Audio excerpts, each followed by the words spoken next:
Welcome to the Honest Hour. I'm your host, Luis Acevedo, and we have one heck of a show for you today. There's some good stuff going on.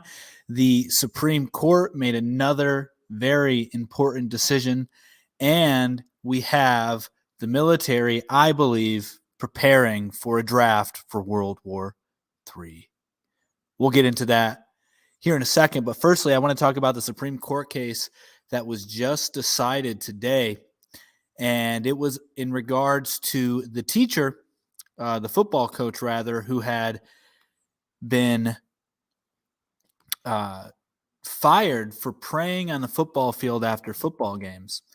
And the Supreme Court decision ruled 6-3 in favor of right to personal prayer at school sporting events. So let's go over a little bit about what Neil Gorsuch had to say about it. Then we'll see what Clarence Thompson is that right? Clarence Thompson or whatever.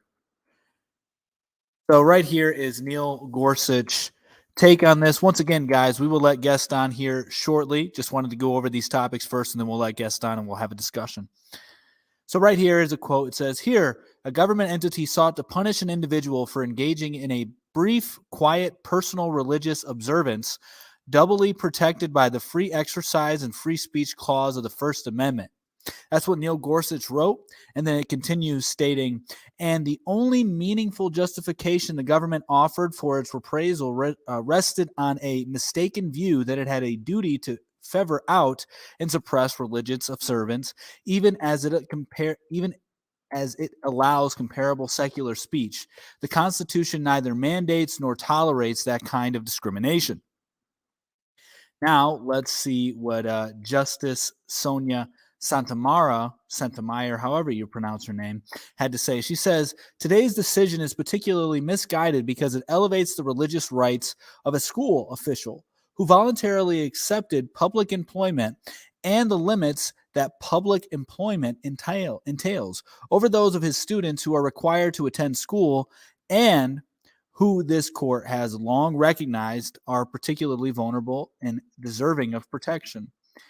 And so we have Justice Thomas also agreeing with Neil Gorsuch, basically stating that the Supreme Court did not decide whether or not how public employees' First Amendment rights may be, may be different from those enjoyed by the public.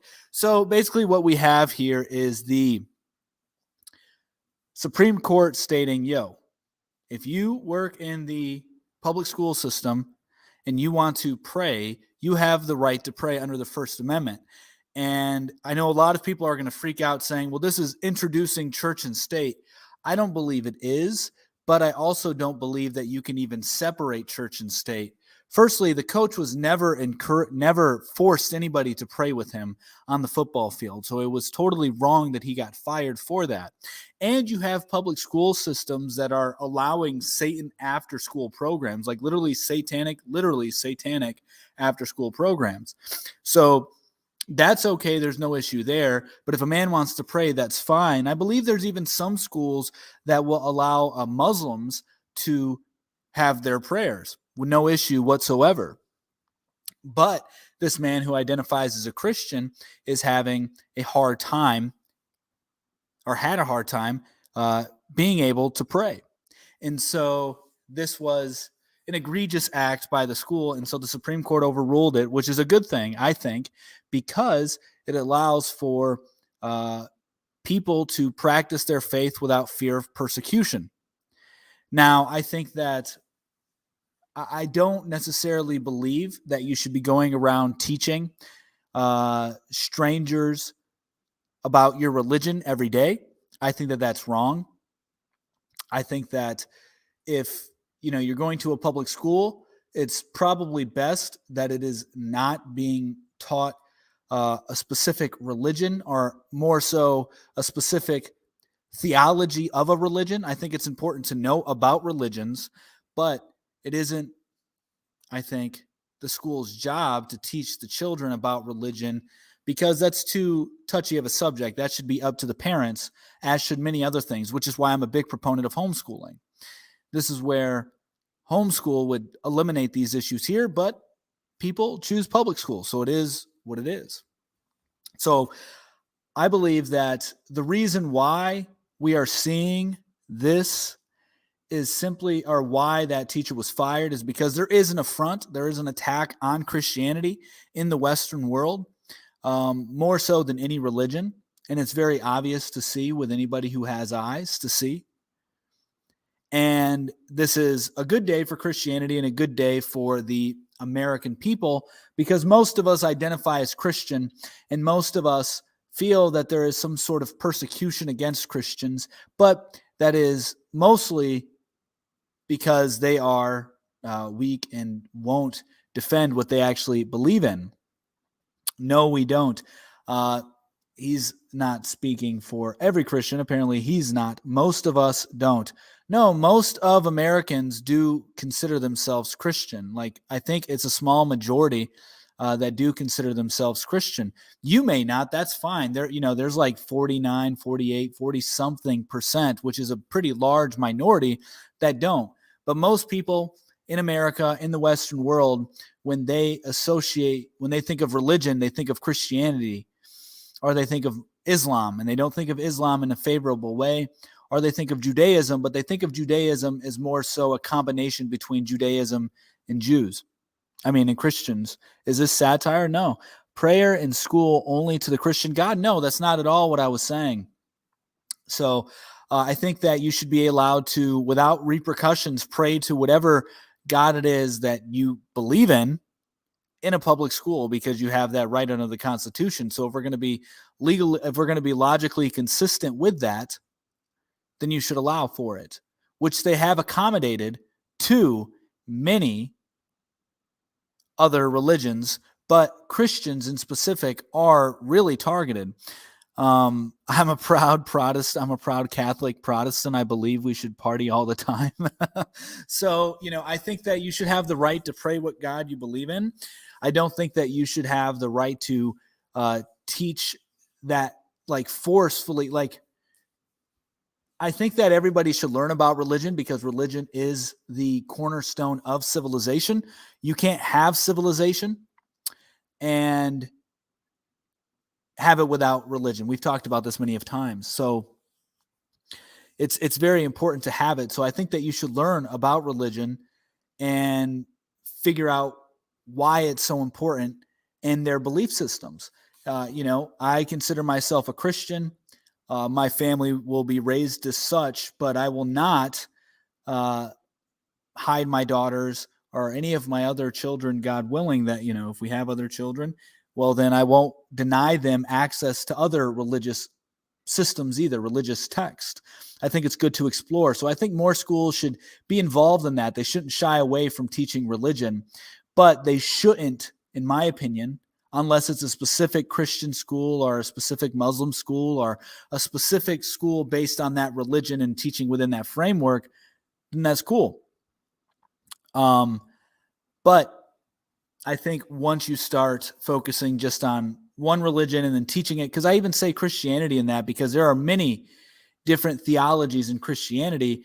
And so one family may be Orthodox Christian, while the other family who's the teacher, may be Protestant. They may be they may even be like a 7-day Adventist.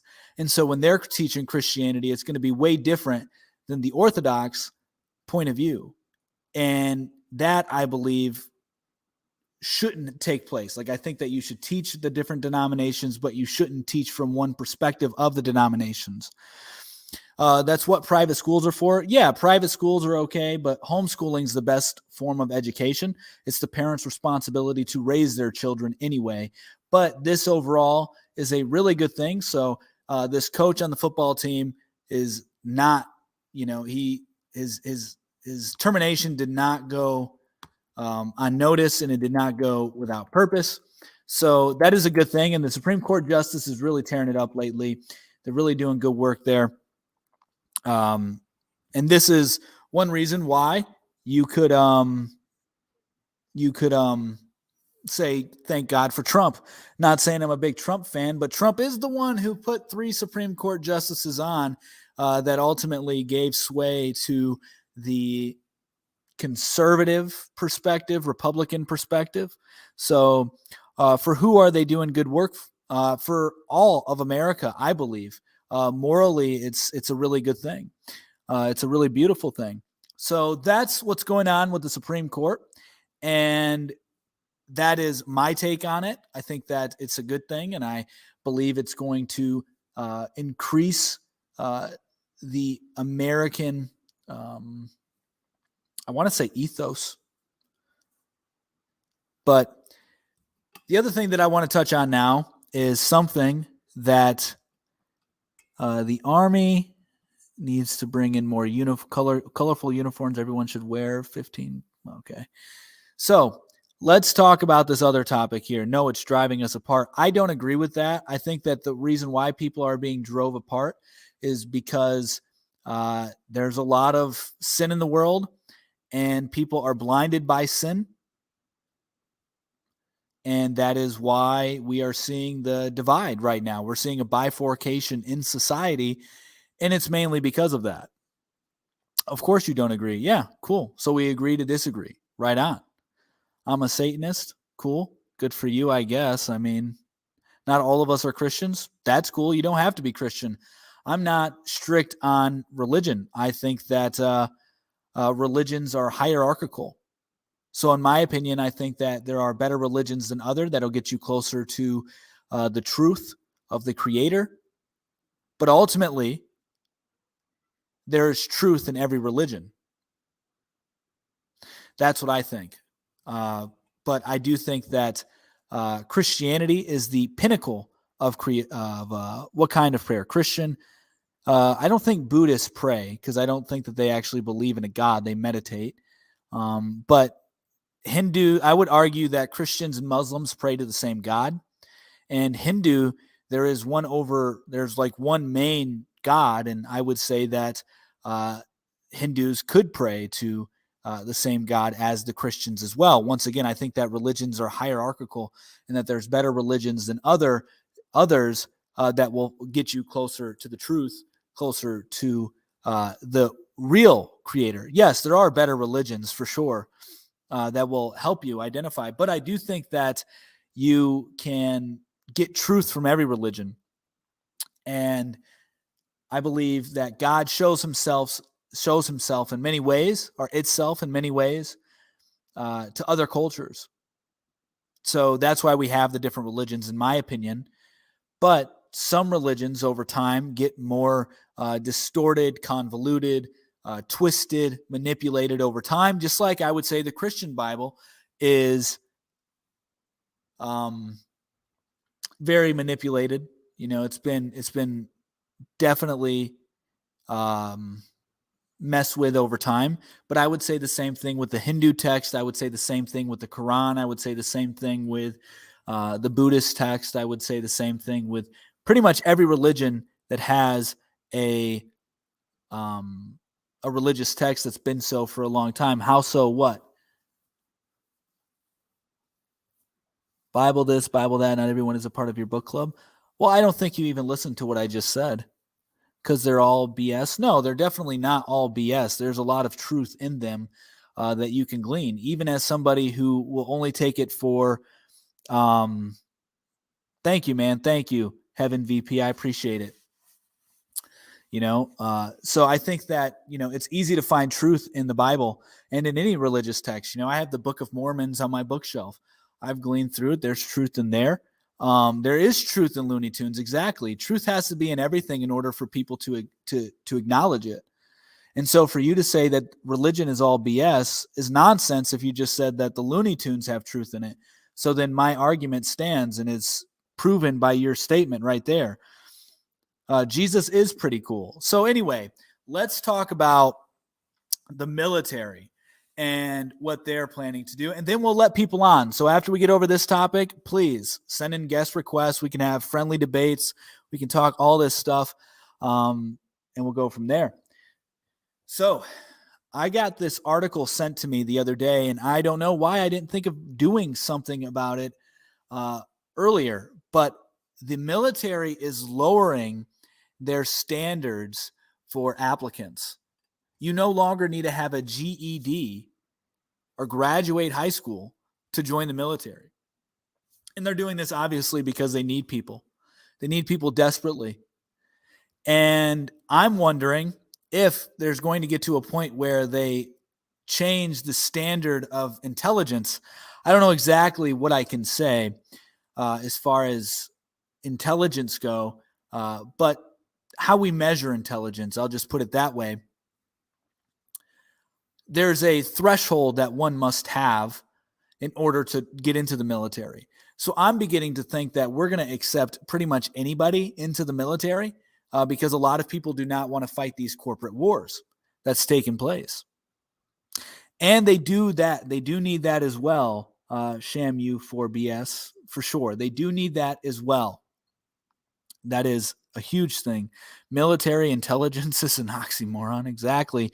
Military patriotism isn't what it used to be, so nobody wants to war for rich people. Exactly. And they are trying to appeal to individuals who think that they have nothing going for them, which is why they typically target lower income families. And they look at the military as a good way to get ahead because the military is going to offer you more free indoctrination through college.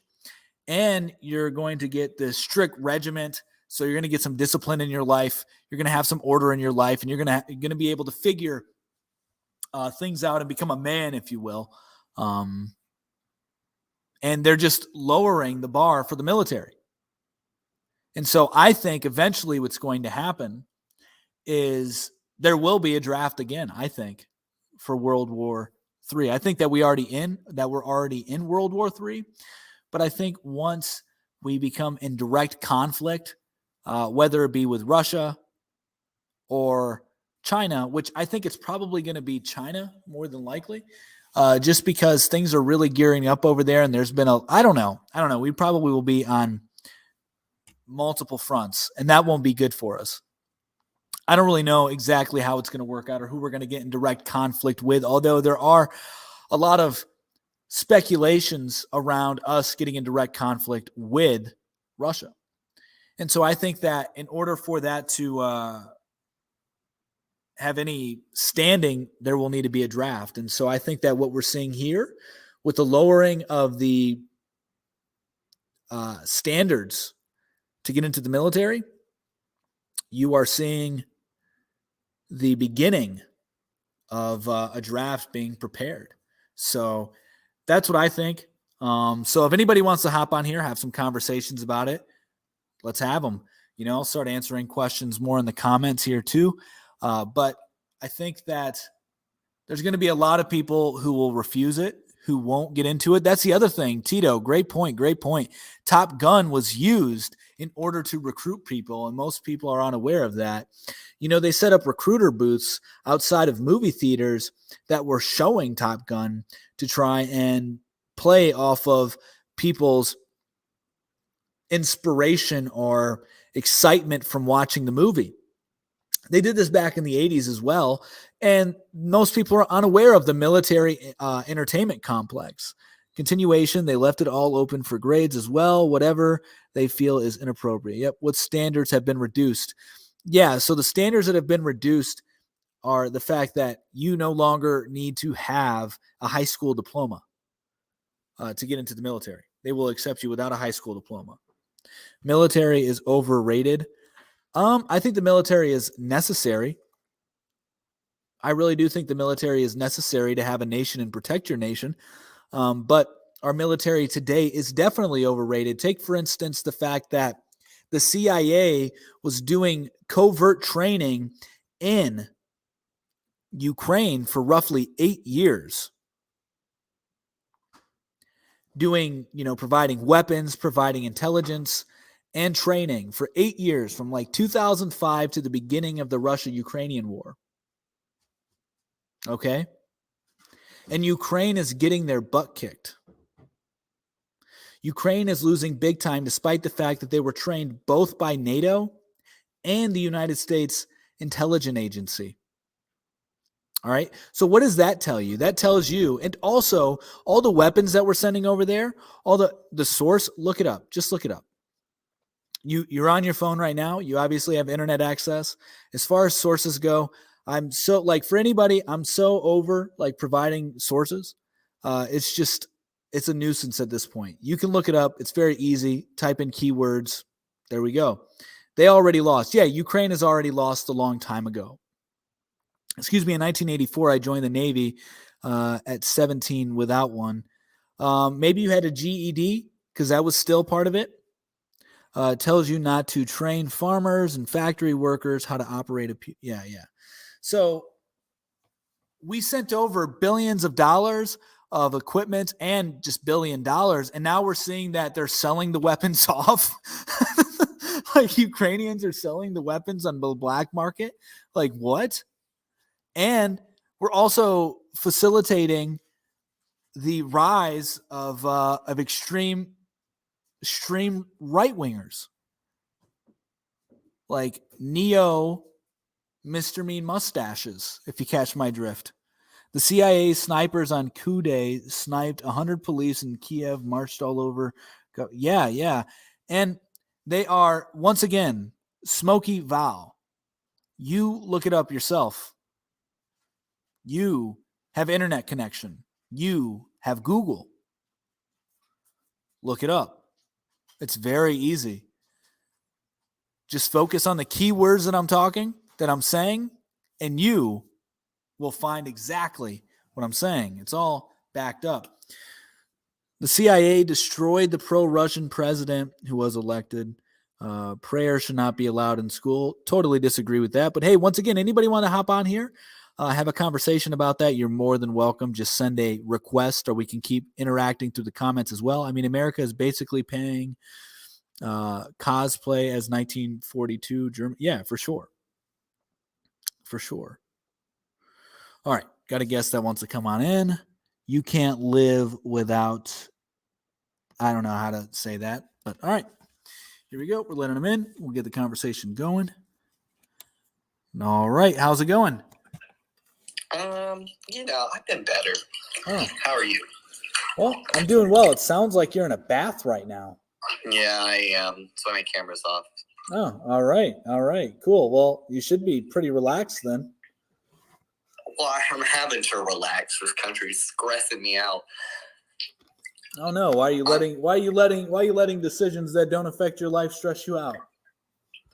They do affect my life. No, they're not. You don't sound like a woman. You can't have an A word.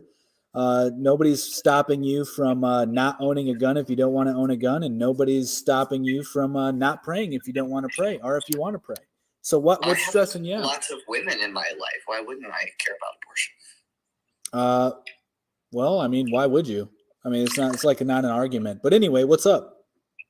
I just completely disagree that prayer should be allowed in school. It just doesn't seem appropriate. Why? What about private prayer? So what if I'm not encouraging anybody to pray with me, but I just want to pray by myself? Well, close your eyes. Pray. Who cares? Cool. So then you do agree with prayer in school. We're on the same page. We agree. Okay. I don't agree with prayers being said aloud at school. What if somebody wanted to pray by themselves aloud, but not encouraging anybody? So if somebody said, "Oh, dear God, help me during this struggle I'm going through," you would be like, "You're expelled." I don't know if we would jump straight to expulsion, but I would be like, that's not appropriate. So you would tell somebody what they can and can't do, like despite the fact that there's freedom of religion in America? I don't think that freedom of religion is being used in a good way right now. So what does that have to do with prayer in school, though? Like, what if a student just wants to pray and they want to pray out loud? Like, what if they're Muslim and they have to do their prayers 5 days a week? My question is, 5 days, Muslim 5 times and a they day. carry a large duffel bag and say Allahu Akbar. Whoa. Be careful what you're saying on here, my man. We're not trying to get banned. God is great. That's Arabic for God is great. That is literally all it is. Yeah, I didn't know where you were going with that. You came in here hot, so I'm like, be careful. I'm just asking. Like, you can't say God is great in Arabic in schools anymore. You because can. People take it the wrong way. Yeah. But that's that's Islamophobia right there. Yeah, maybe just Christian prayers. Oh, maybe that's the only one. Oh, so only Christians. So it's one of those things. It's perfectly fine to be like anti-Christian, but you can't go against any other religion. That sounds pretty hypocritical to me.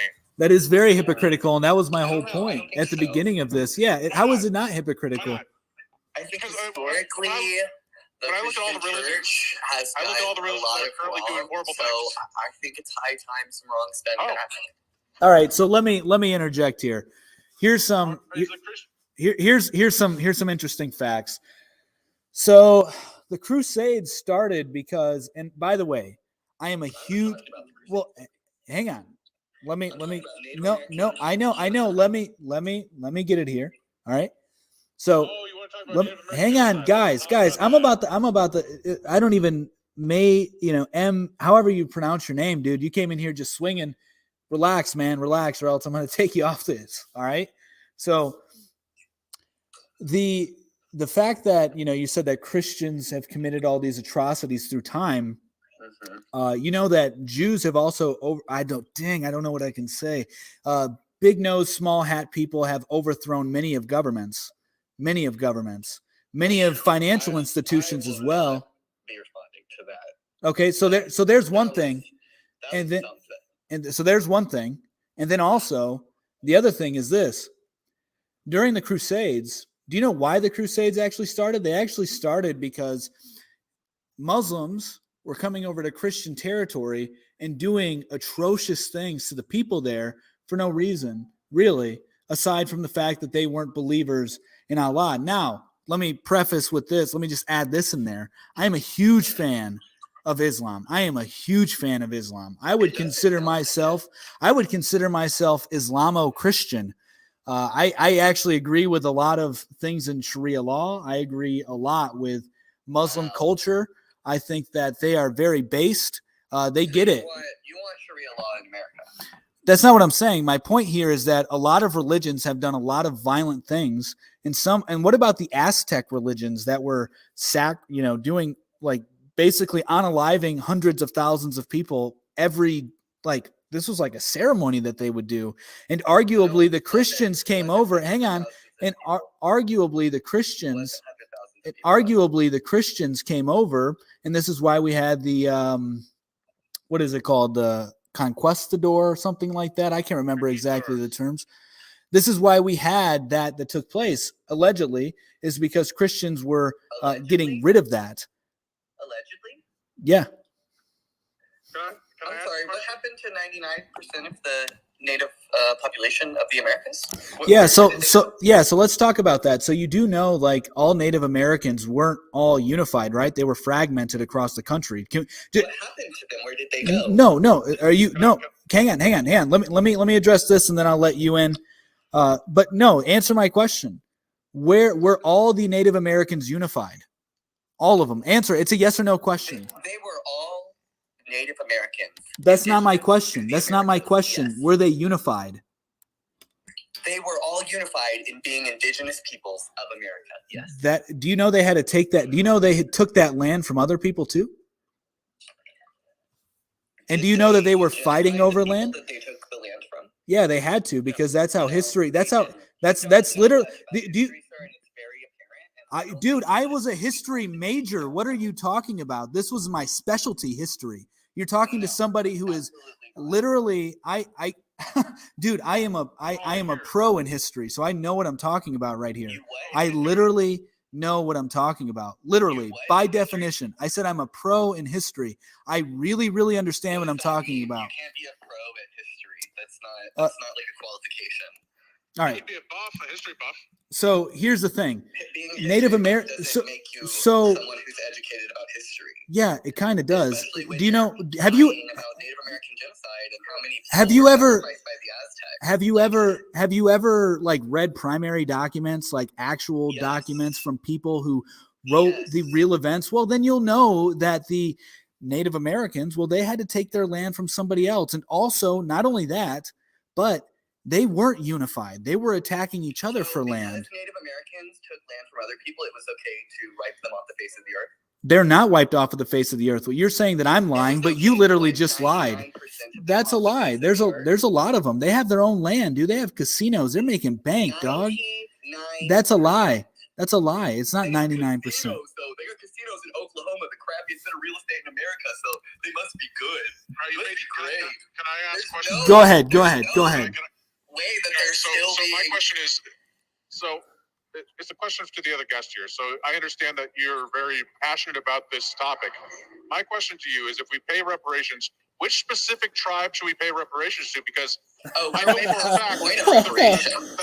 We're way let past me the point, let me Dave. finish my let me finish my question. There's no need to yell. I let you guys. I want to ask my question before you guys just decide to arbitrarily respond to it. The Native Americans are well documented. There are tribes that are well documented from stealing land from other tribes, and I don't mean that they just absorbed the other tribe. No, they killed the men and they kept the women and children. Slaves. Is it okay to enslave Americans? Let me Americans finish used to the own slaves. Let Is me it okay finish. to enslave them? Hey, all right. But they used to own slaves. Hang Is on. it okay to enslave them? Can you mute him? I'm trying to ask a question. I just kicked him out. He's getting annoying. All right. So even better, it's you. I'll ask you the same question. And really quick, I'm really not trying to be rude here, but I just want everybody to know, when you come on the show, let's be very tactful in how we speak, because this live stream is very, very susceptible to banning on the very minor things. So if we're going to talk about anything like that involves unaliving, let's call it unaliving or call it the M word. Let's just call things like we're saying swear words like we're 2 years old when we touch on something controversial. All right. I can agree to that. You said I see there says military prepares for the draft. I didn't see that. Can you tell me where that is? Because I'm thinking about joining the military. I didn't know if is there an article that backs you up on that one? Because I have never seen anything yet. Don't join the military. You'll just be fighting corporate wars and defending very evil people. Don't do that. Do not do it. Do not do it. The American military is crumbling as we see it. Very bad decision. Don't do it. But no, there is no article saying that the military is preparing for a draft. I am coming to the conclusion that we are preparing for a draft because we are starting to lower our standards to get into the military. They're removing the need to have a high school diploma or a GED, and they are actively recruiting at movie theaters after Top Gun. Oh, really? Yes. Oh, well, see, can I tell you my plan? Yes. Right now, I am not physically fit to be in the military. I'm a trucker, and it's one of those things that I'm not physically fit to be in the military. Weight-wise, physical fitness-wise. My plan is to get out of the truck for a year, lose the weight, get in shape, and if by the end of the year I've lost enough weight and I'm in physical enough shape, I'm going to go reserves. Not active duty, just reserves for 2 years. And since the minimum contract for serving in the military is 2 years, if I go active duty reserves, then they will decide, okay, now you can be sent to active duty completely. But if I'm just reserves, I can get in, get out, and then take all the benefits with me. Mm-hmm. And yeah, I mean, would you agree that the military benefits are not bad if you don't come away scarred and emotionally damaged? Well, here's a fun. No, I think they're horrible. So here's why. I mean, you are essentially a guinea pig to the government. So any new product that's made by the pharmaceutical companies, you're a test dummy for. And also, you have to get shot up with a bunch of poison in order to get into the military too. And their purpose for doing that, in part, is to lower the life expectancy of the military members, so that way they don't have to keep paying for them for a long time. So the life expectancy of the average, retired military guy is lower than an average person for multiple reasons. And I know I have a bunch of veteran friends, and I don't know that many of them would actually go back if they had the choice. A lot of them just go back because they're so used to the adrenaline or things like that. But most of them, I don't think that they would go back. They would choose to go back. Now, obviously, there are some people who just have this natural warrior desire, and they just can't help themselves. So that's different. And I think there's other avenues you can go for that, but I don't agree, man. Like, what, you're going to get free 4 years of college to go to an indoctrination camp? What, you're going to go to the VA? I can't tell you how many people I know who don't really care for the VA whatsoever. So it's, The thing is, I'm I'm not even going for VA. I'm going for like housing loan benefits, insurance benefits, stuff like that. So in other words, if I go to the bank later on, or let's say after I get out of the military in 2 years, I already have money in the bank. I already have a house. I don't got any bills. Once I get out of the military, I can pretty much go to whatever job I want and say, hey, I have military background, and it doesn't matter if you have experience in that job. You get pretty much accepted to that job just for being in the military, which I believe is the wrong way of hiring. But the U.S. government has made it very easy to get tax breaks if you hire veterans. Yeah, this is true. But, dude, you're a trucker, and truckers are in high demand right now, man. You can have a much more successful career being a trucker than joining the military, I think. Well, yeah, then you're right. It is very successful being you're right about being successful as a truck driver. The problem is the life expectancy for a truck driver is much worse than if you're in a military because of the living conditions as well as the because you're sitting all day. You're sitting all day. You're not moving. And the only people that you see that are skinny as truck drivers are guys who are doing flatbed, because those guys have to get out of the truck all the time. Right. Me and everybody else, no, we're getting out of the truck to open and close the door and lower landing gear and attach air hoses, and that's it. Yeah. Well, dude, I'll tell you, I actually went to school as well to be a diesel mechanic. I have a lot of respect for truck drivers. You guys are, and I'm not just saying this because I'm talking to one. I mean, literally, you guys are the backbone of our supply chain, which is a huge thing. So I think that being a semi-truck driver, you would be doing more as far as defending the nation and being patriotic than joining the military at this point. I know people that are in the military who have told me that their crew members or their other servicemen that they're with, their comrades, they all have cards that they can throw up if they are getting screamed at by their drill sergeant and it's hurting their feelings. So you're going to be entering in. You're going to be entering into a time where the military's falling. We're in the collapsing empire. So it's definitely not the time. Absolutely right. It's so one of those things where the military is letting a lot of standards drop significantly, but that'll make it easy for a guy. Like, I'm 30 years old. The cutoff to get into the military is 35. Most people are getting in the military at 18. So when I go in, if I get in shape and I'm able to actually get into weight regulation shape, my plan is get out of the truck, get another job for a year, lose the weight, strict diet, all that fun stuff. And if I can drop the weight, get into the shape that I could go and basically pass all the PT tests with flying colors, I want to go and become a medic. Because then or either a medic or I want to go into military police, because if I get military police, then I could go into say, okay, I want to be a state trooper. I have CDL experience and I was military police. And it wouldn't be hard to get into officer training program for the United States state troopers and go through that. Yeah, I mean, hey, it sounds like you have a plan, and that's my opinion on it. You asked my opinion. What do I think about it? I think that it's a bad idea, but if that's what you want to do, man, that's what you're going to do. I think that being a trucker and focusing on that career path would be much more, I think, lucrative, beneficial in the long run, and it's more important right now than being in the military, in my opinion.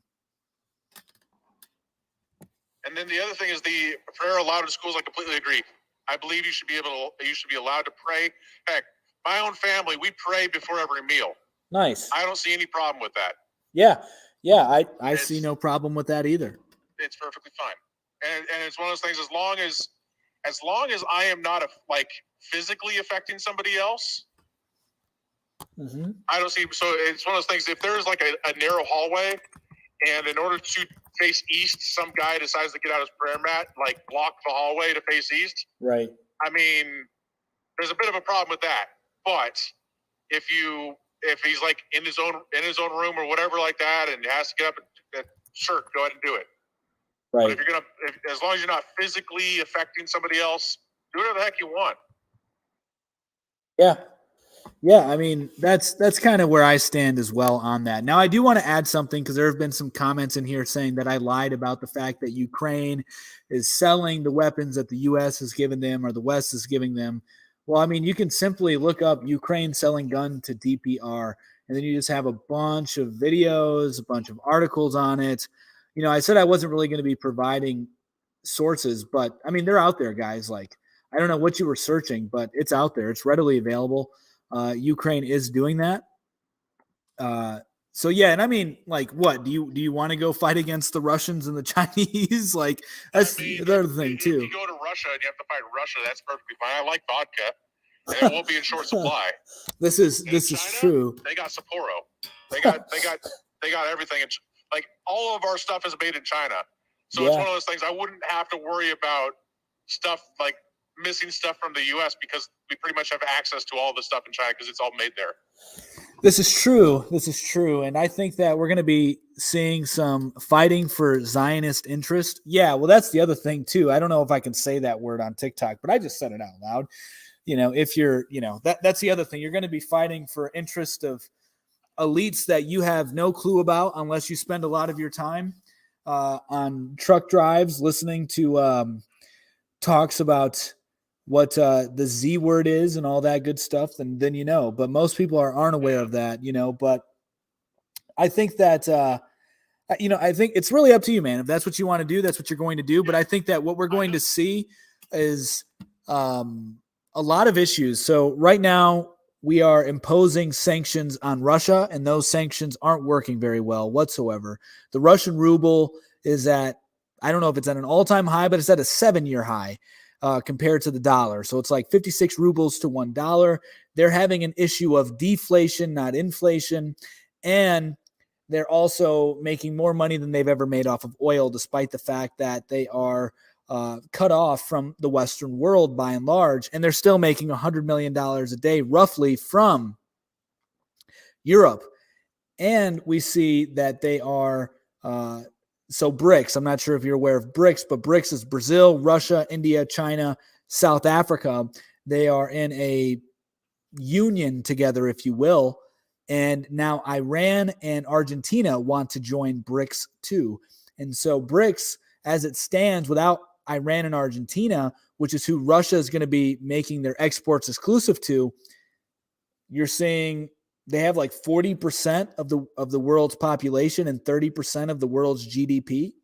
So Russia and China are taking over the world right now, and it's not a bad thing because it's better than the Western globalism that we see, and they're more nationalistic. And so my whole point with bringing this up is we're imposing all these sanctions and they're failing. But what's going to happen, I think, is that China and Russia are going to turn around and start imposing sanctions on America.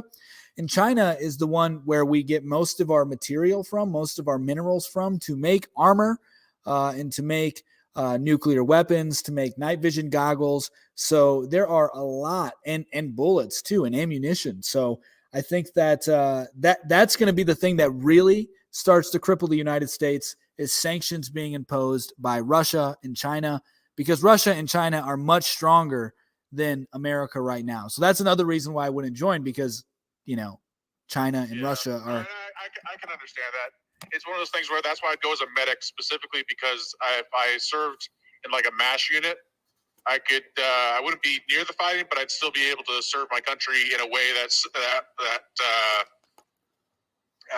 saves soldiers. But on a different topic altogether, is I had an idea. And I'm gonna try to word this very carefully, because you said we've got to be very careful on how we word things. So after World War II, Mustache Man and him are all gone. The German citizens decided to make reparations to the people that were affected, Right. and they gave them land. I had an idea the other day of how the U.S. can make reparations for what happened to a specific group of people in the 1800s. Okay. And it would work just like what happened with the Native Americans and the people in Germany. We basically tell everybody of that group, hey, the U.S. owns land in name a South African country. And we will fly you out there There's houses on that land. As soon as you go, you lose your citizenship of the U.S. You become a citizen of that new country. And the reason I'm thinking this will work is because every other reparations thing has been within a white society and a white-owned hierarchy and everything like that. And they're like, well, that's never going to work because we have to live within this white structured society. Why not put them in a place that has none of that and has never had any of that?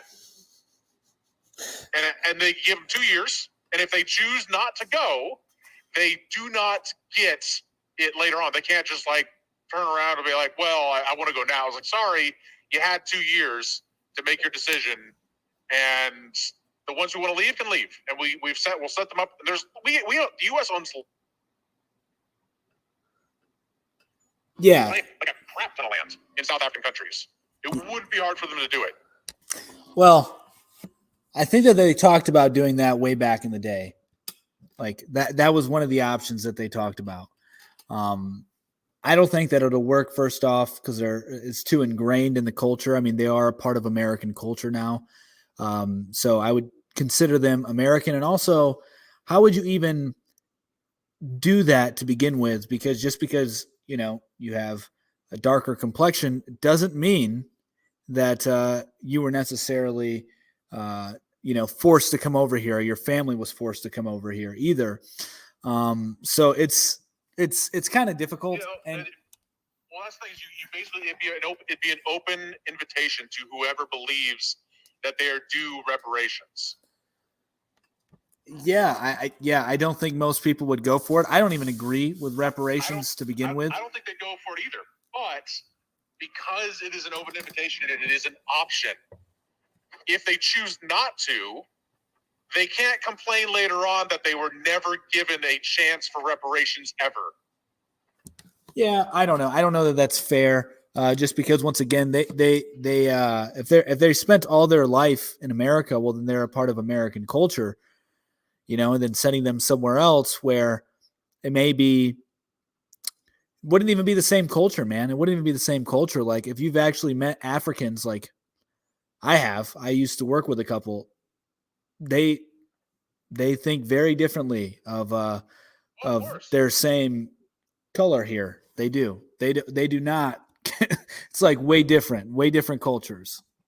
Well, exactly. It's very different cultures, but it's one of those things that it is not a white culture. It is not a dominated white culture, which is why I believe this reparations idea would work over a lot of other reparations ideas, because it's no longer a white society, white culture. Yeah. Well, I don't know. I mean, that's an interesting idea, but like I said, I think it's already tried to be done before, didn't work out. So I don't really want to stay too long on that topic because it's very sensitive. I would love to explore the conversation with you more. It's just hard on here. I understand. But then we got somebody here saying, bro, Ukraine didn't sell off surplus weapons. Nobody said that they were selling off surplus weapons. I just said that they were selling off weapons. Also, you know how there's the recent school problems? Yes. And stuff like that? There was a solution pushed forward, which I think might work. They don't want resource peoples in the schools. Yeah. So we just tell all teachers that are able to carry concealed the option. Yeah. We don't tell them to do it. We say you have the option to do this, and we make it public that we have given all teachers the option. That way, it's kind of like it's kind of like going. It's kind of like the criminal going into the store. Right. That's like down in Texas. They're not really sure who has one and who doesn't, and it's that doubt that prevents crime. Right. Yeah, I know a lot of people argue for that. I don't whatsoever. I'm actually against it wholeheartedly. I think that every parent has a responsibility to educate their child. Therefore, every parent should be homeschooling. I think that unless you are an extreme situation where it is almost impossible for you to do so, then you could look into community schooling. You can look into group homeschooling, which that's a thing. But I don't agree with public school teachers being able to carry, because most of the child abuse that takes place in the world is in public schools. Fact, especially in the United States. And there's just a bunch of. What I'm saying is that there are advantages and there are benefits to public schooling. I don't think so. I think that public schooling's trash. I think that homeschooling is the best way to go. 100%. I think public school is trash. It has been for pretty much ever. I mean, the reason public school as we know it is designed is to make workers, to make slaves, to make people that will obey the system. And, they already have too much. So teachers, I've made this point before, teachers have a lot of authority. They're looked at as an authoritative figure. And what kind of people want to go into an authoritative figure role? People who want authority. And a lot of people who want authority shouldn't be given authority. And so you're going to get a surplus of people who don't deserve authority, who are abusive coming into those positions. This happens with law enforcement. This happens with teachers. This happens with politicians. This happens with anything that offers any amount of power. It could even be in a corporation where you want to be the manager because you want to get back at somebody. Okay, so the same thing happens in public school systems. They're just indoctrination camps. They don't really help whatsoever. They're crumbling as well. They're starting to teach kids really, really egregious stuff. And Would you say there's no benefits to public schools? No, I don't. I think that all the benefits that there would be are far outweighed by the benefits provided by homeschooling. Because one of the benefits to public schooling over homeschooling separates your work life. So public schooling separates your work life from your home life, which is a very important thing for later in life. Because if you believe that the outside world is going to cater to your feelings, you're not going to do well in the public sector or private sector for that matter, because people are not nice in the world. On top of that, it also lets you meet people of different ideologies, social standings, and everything in between. That's one of those reasons you go to a college that's outside your hometown, and so you can meet other people from other areas. If you're able to go to your hometown college, great. I did, and my hometown college happened to be one of the business schools for the Northwest. So I was able to meet people from all over the world. I met some guys. I met some Middle Easterners that were going there for business. And they're like, well, my dad wants me to go to this school so I can manage his oil company when I graduate. I was like, okay. He's like, but I don't want to do that. I'm like, what do you want to do? I want to be a pilot. And I'm like, good luck, man. Oh man, that's hilarious. So I'll address the 2 points that you made there. First one was work-life balance. I don't agree with that at all. I don't think that there should be work-life balance. I think that because your life is work. Your life is work all the time. I'm a big fan of work. I work all the time. My wife, she's raising our daughters. She's working all the time. I don't think that there is a thing as work-life balance. I think your work is your life. And so homeschooling really integrates that and really shows you that to be true. Because if you have work-life balance, you're bound to be miserable. Because then you're separating what is providing you your lifestyle from your lifestyle. You get what I mean? You're separating where you're making your money from then what you spend your money on. They should be intertwined because you're spending a lot of time making your money. And maybe you're not even like a wage slave or anything, and you're have your own business or whatever like I do. So it's like, I don't agree with the work-life balance. First off, I think that it's a fallacy that we have in the modern world. Throughout history, they'd be like, what the hell are you talking about, work-life balance? I work on a farm and the farm is my home. So that would be, my argument to that. Then also, I don't think it's good to be in multicultural environments. I don't. I think that they are ultimately detrimental to the building of a strong character. I do think it's okay to be exposed to different ideas and learn the different ideas and be exposed to different ideologies. But there's better ways to doing it than being put into a circumstance where everybody has different belief systems, and then you have no cohesion. And so then it's easier to divide and to control when nobody's on the same page and you're accepting of everything. So I'm not saying don't be open-minded, and I'm not saying you shouldn't go look for other ideas and explore those other ideas. But I think once you get into what you're describing as multiculturalism, I think that actually becomes detrimental to a society. Because if you look at history, that's how civil wars start, actually, is because of that. Yeah. I'm just trying to say that being able to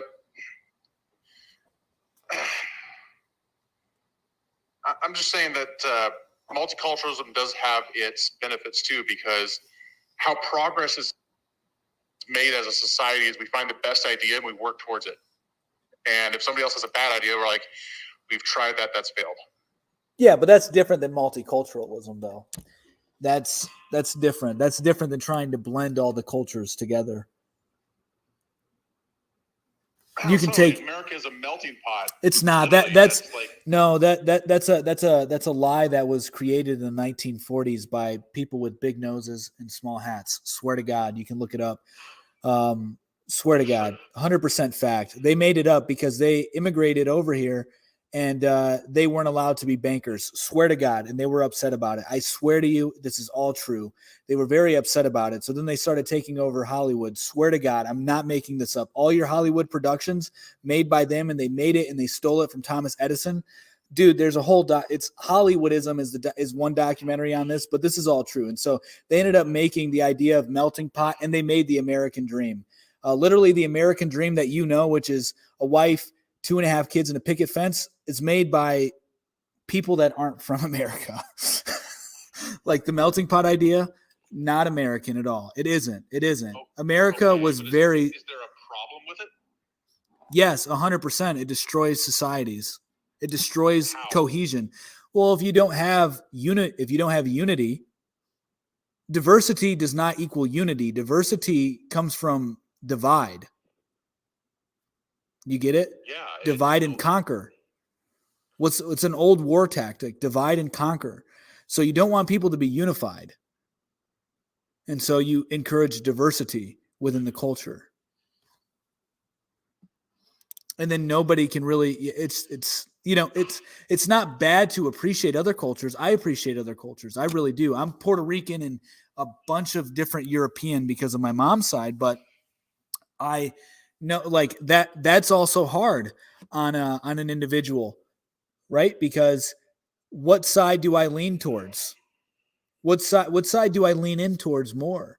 It's confusing. It really is. That's why I don't encourage that kind of, I mean, you can love who you love, but I think that it's better to be more homogenous overall, because then it adds some cohesion. But there is ways to appreciate other cultures without being like, yo, we got to integrate the two. We can fuse the two because they don't mesh. And this is proven throughout history that civil wars are caused by that direct thing. This is what takes place. The culture starts to lose its base. Yeah, civil wars are caused by a diversity. Diversity in essence. Diversity is an opposition of ideologies. That's it. Yes, which is diversity. But that's not from diversity. It is. What does diversity mean? Diversity? Yeah, diversity is literally what you're describing. But once again, I can't get too deep into these ones because I got to be careful. But yes, it's not that good of a thing. It really isn't. There are some, like, you can glean things from it. You can take like that. That is one thing America has done, where we have taken things from other places and then made it ours. And but we don't have to combine the entire thing with it. And that's what we try to do, and that's wrong. And it destroys society. It does. Over time, it's a slow erosion. It really is. The best thing, I mean, how do you think the Chinese have 5,000 years of consistent history? Because they've been homogenate. They've been homogenous. They have not allowed diversity. The Chinese do not allow people that look different than them on posters in their movie theaters. The They do have Chinese, different languages throughout their entire country. that's different though. They still have the Well, you same just said culture. there's no differences throughout the entire 500 I years didn't of say that. I didn't Chinese say that. I culture. said there's been consistency. Well, like they're not consistent with their language. There are different dialects, just like there's different dialects of English. And just like there's different Mandarin and dialects, Cantonese are two different languages. just like there's different ways to speak Spanish, there's different ways to speak English. And I know what you're saying. And yes, there can be different languages, but that doesn't mean the overall culture is different. It doesn't. China has had a cohesive society for 5,000 years. What other country has that? Sweden? Do they really have a? No, that's not. Sorry, that's not been around for 5. Let's see. I would say Japan. Well, arguably Japan was originally China's, and then Japan has had a cohesive society for a long time. But Asian societies are known to be the most R-worded societies, like against other. Oh yeah. So Oh yeah. so I completely agree with that. so and you But get. they're R-worded behind closed doors. No, they're open about it. The Chinese don't allow people that don't look like them on their movie posters. Yeah, Japanese are kind of the same, but they'll do it behind closed doors. They won't say it to your face. So I'm not comparing China to North America. I'm saying that China will last far much longer than North America because of their homogeny. That's precisely why they will last longer, much longer. Then we got somebody here saying, I think the host is saying that no matter what, humans will divide themselves. Yeah, humans will divide themselves into their preferred groups. This is natural. All monocultural societies they're afraid, but there's nothing wrong with that word to begin with. There's nothing wrong with it. Everybody is that if you're honest with yourself. Yeah, that word literally just means less than. That's it. No, it doesn't. No, it doesn't. It means that you are. So race means a nation of people, and then ist is a suffix, and ist means to be like a movement. And so basically you add the two together and you're a part of a movement. It doesn't mean that you're better or less or anything. That's supremacy. It's distinctly different from that word. So it's very natural. If I look up the word in the dictionary, that's what it comes up as, is less than or greater than. No, it's literally like a nation of people. That is the definition. That is like the etymology, the definition of the word is to be like a race of people. And then you add the ist into it, and that's suffix I movement. But it's just like the word woman. Like we can't do this. We can't define woman anymore. We can. The people who say that we can't aren't thinking. I have 3 daughters. I have a wife. I know what a woman is, my man. Oh man, what is a woman? Please enlighten us all. Well, first off, we have, what is it? The different chromosomes. I mean, we can go to biology. Isn't it like males have XY and women's have the same? Is that right? XX. Yeah, it's XX for women. Yeah. XX for females. XY for males. There you go. But that's not a standard that's set 100% every single time. It's like 99.99%. There's like the 0.001% of like people that have like an XYX chromosome where they present as more female or more male. But the general rule is XX and XY. Yeah. So what you just said just proves the rule. Exceptions prove the rule. They don't disprove the rule. And if it's 99.99% of the time, you can round up and say it's 100% of the time, because typically that's what you would do. And so you can easily define, and also we have different reproductive organs. We have different body builds. We have different physiology. We have different ways of viewing the world from a psychological perspective. There's many things that clearly distinguish male from female. I mean, don't let anybody else hear you on this app say that, because that'll get you taken down in a heartbeat. Yeah. Especially if you decide, like, so you said before that you identify as Islamic Christian. What'd you say? I think what you said. Yeah, it'd be more so like Islamo-Christian. Yeah. Here's the thing. I have met multiple people who follow Islam in the Western U.S. in the Western states. I would say that there is a vast difference between Western followers of Islam and Islam followers in countries that are controlled by religious leaders of Islam. Mm-hmm. Because, and this is one of the things that I'd like to point out to all your viewers. The reason it's okay to say bad things about Christianity in the U.S. is because we don't throw people that happen to have inclinations toward. We don't throw men that have inclinations towards other men off roofs in the U.S. They do that over there in those other countries, and we're worried that if we start saying bad things about them, that they might start doing it here. Yeah. I'll put it this way: a Christian in an Islamic country is going to be treated way better than an Islamic in a Christian country. Or sorry, way worse, not way better. What am I saying? No, that's not true. That's not true. I know a lot of Muslims. They're very nice people. They're very welcoming. They always say when you talk their favorite prophet, the most quoted prophet in the Quran is Jesus. Well, that's the thing, is that that's one of the big parts about difference between Christianity and Islam, is that Christianity believes that Jesus wasn't a prophet. Well, no, that's not true. That's some theologies of Christianity. No, it's like some theologies is Christianity at its core.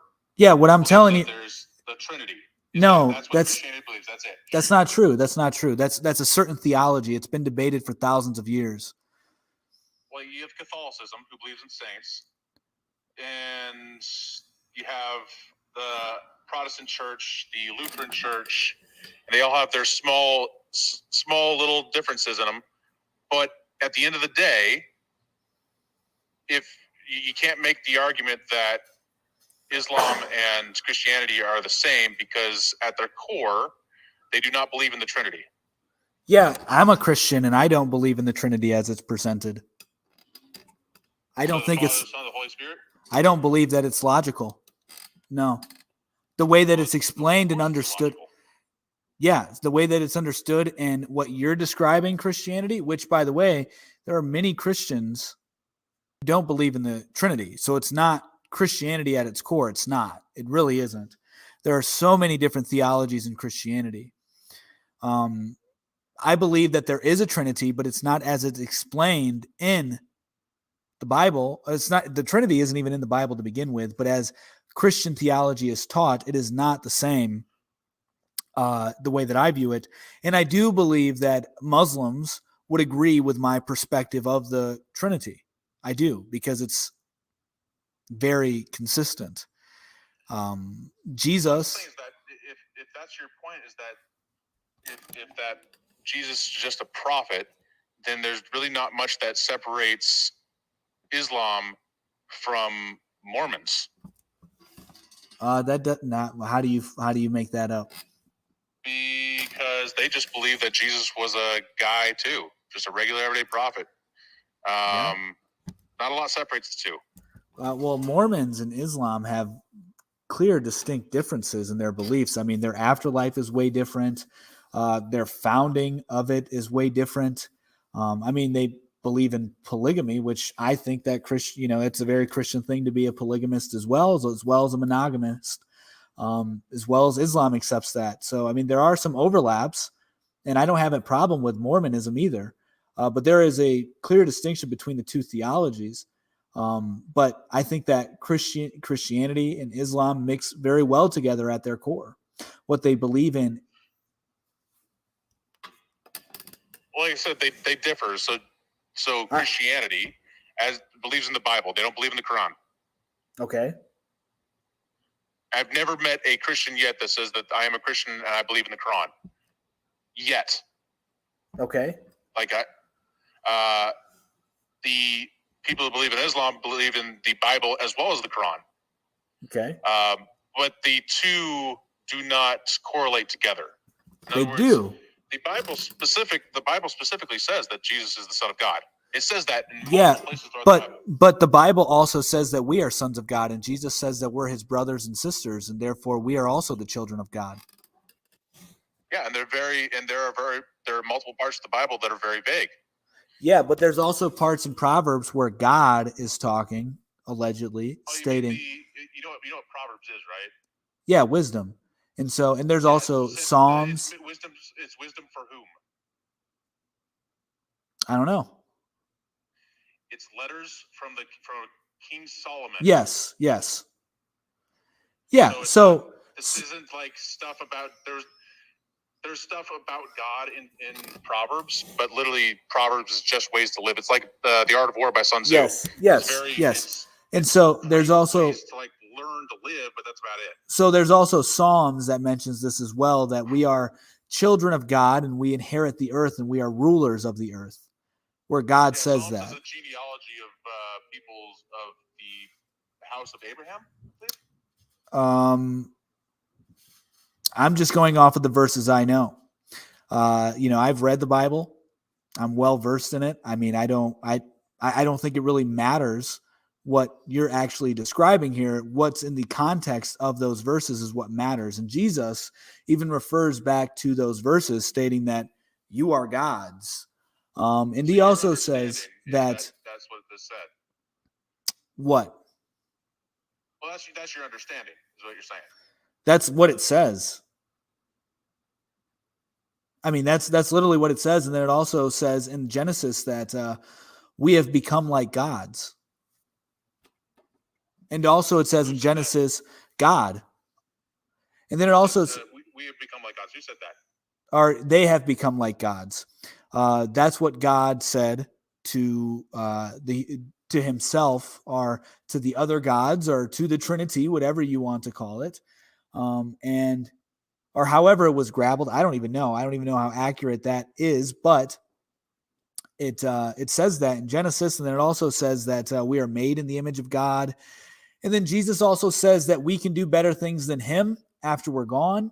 So if Jesus is God, then that would imply that we can do better things than God. That doesn't make any sense. What's the verse you're speaking of when he says we can do better things than him? I don't know the verse. You'd have to look it up. That thing is like you're making these claims. Yeah, just look it up. Tell me the verse. Yeah, just look it up. I don't have a Bible in front of me. Yeah. I actually look this stuff up. So I'm asking you what the exact verse says so I can judge for myself what it's actually saying. Yeah, I can open up a part of the Bible. I can just go to a page and read one thing, and then close the Bible, open up another thing, and read another thing, and stick the two together. Yep. It doesn't mean that's what it says. Yeah, I'm with you. And trust me. I mean, you can, when you get time, look it up yourself. I'm not going to sit here and go through Bible verses and make these theological arguments. I've done this for like 2 years, and it has become very exhausting because, you find that a lot of people who are religious are very dogmatic and they don't want to change their perspective. Not saying that's you, but it is very tiring. But yeah, so there's many different Christian theologies, different ways to look at the Bible than just one perspective. And there's a lot of people who have read the Bible multiple times, and they have gotten different things out of the Bible those times, and they've changed their perspective on Christianity multiple times. But definitely the Trinity as it stands I don't think it makes sense, because who was Jesus praying to in the garden? Why would he be praying to himself? Why would he say that? Why did you betray me, Father? And why does he always say, don't praise me, praise the Father? He's always making clear distinctions. And then when he addresses himself in the third person, it's Son of Man. And then when you translate that over into the Hebrew, it means mankind. So you can then apply. And the argument for all of that is what I tell anybody when they say I can't understand. It's because we are human. No, I'm telling you that God is not illogical. I'm telling you that God is logos. So Perfection is illogical. that doesn't make any sense. That literally Right. makes no sense. I'll put it this way. As soon as you can understand something, you can define something, which means you can actually say it. You're able to put it within a set of standards. If something is perfect, by definition, it is ultimate. Which means it's the perfect. Which means it's completely logical. Which means it's undefinable. No, if it's perfect, it means it's completely logical. God would not give us truth without letting us figure it out. I mean, he gave us logos, which is logic, which is the word. Logos means the word, it means logic. And so if we have the ability to reason, we should be able to reason God. And I do agree with you that we can't understand everything. Paul even says that in the scripture, that, we look through a glass half clearly in the world that we live in. So we'll never get everything. But when things are as illogical as Jesus praying to himself, that is illogical, that is inconsistent, that is a dogmatic view. The logical perspective would be Jesus was a man who was following God's will. And so Jesus was showing us how to follow God's will, and he was imbued with the Holy Spirit to the fullest. He was an enlightened individual in the pinnacle or the pinnacle of mankind, showing mankind how they should live and exemplify God and choose God over everything, which is why he chose to be crucified, because he chose God's will over his will. It's not because he was God as well, although we all have the divine spark in us, because we are all... After 3 days, what happened? Allegedly, he rose, but he said that we can do the same things that he did. And he also chastised... God, he came back. According to the Bible, he came back from the dead, and it was seen by how many people? Quite a few. I mean, there was 3. I know that he first saw Mary Magdalene and a couple women. Miracle in any other book or in any other religion been witnessed by thousands of people? Well, we don't even know that this is historically accurate, so I'm not even debating the historical parts of it, because I think once you start debating the historicity, you then start losing. I do. I really think that, because we don't even know, for instance, all the ancient writers, we don't even know if those ancient writers existed. We don't. There's no way to actually scientifically prove that the ancient writers like Plato and Aristotle even existed. There's no way to even prove it. We can say, well, look at their writings. But then if you actually look at their writings and you do some research into them, it's like, well, they actually didn't write a lot of their writings. A lot of their students wrote their writings. So we don't even know that they actually wrote anything. We have no proof that they wrote anything. So getting through the historicity of something that happened thousands of years ago is insane to me, because it's very hard to prove it. And something like that, I mean, there's been many of tales of people rising from the dead, and many of people seeing them as well. But we call that mythology. So all I'm saying is that Jesus is the ideal man for humanity to look to. This is why I think Christianity is at the top of the religious hierarchy in which I believe, because I believe every religion has truth, but Christianity is at the very, very top of that truth. It shows the truth the most, because chiefly Jesus showing us how we can make a direct connection with the Father and reclaim our stake in the earth. As humans, as children of God, because we're all children of God. I'm a son of God. You're a son of God. Jesus is literally not the only son of God. It states that many of times. I am a child. My father, when I pray to God, I say Father, but he's not my father. I'm not the son of God. That doesn't make any sense. So I am the son of God. You are the son of God. And we can, as Jesus did, because he said that we can do these things as well. There's possibilities with our faith to raise from the dead, to heal the sick with faith. Jesus taught his disciples that, and he got angry at his disciples when they weren't able to do those things. And he said, ye of little faith, you have little faith. That's why you can't do those things. You have little faith. So Jesus is the perfect man, is as perfect as a man can get. And that's how we should try and live our lives. But Jesus is not God, because God is God. But God is in all of us. So God imbued Jesus. I mean, in the Bible, it also says that the Holy Spirit came down on Jesus after he was baptized. So, it's we all have that divinity spark, and Jesus is just showing us how to be the best possible humans we can be and reconnect with God. That was Jesus's mission.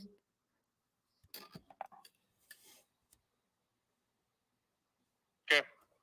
Like I said, I don't think we'll get to an agreement on this, but anyway, thanks for having me on, man. Yeah, of course. All right. You have a good one. You too. All right. All right. So let's see. Nice. Yeah. Very nice. Can't even afford stable internet. Our internet just kind of sucks lately. Schools should start facts. Religion is not facts. It is faith.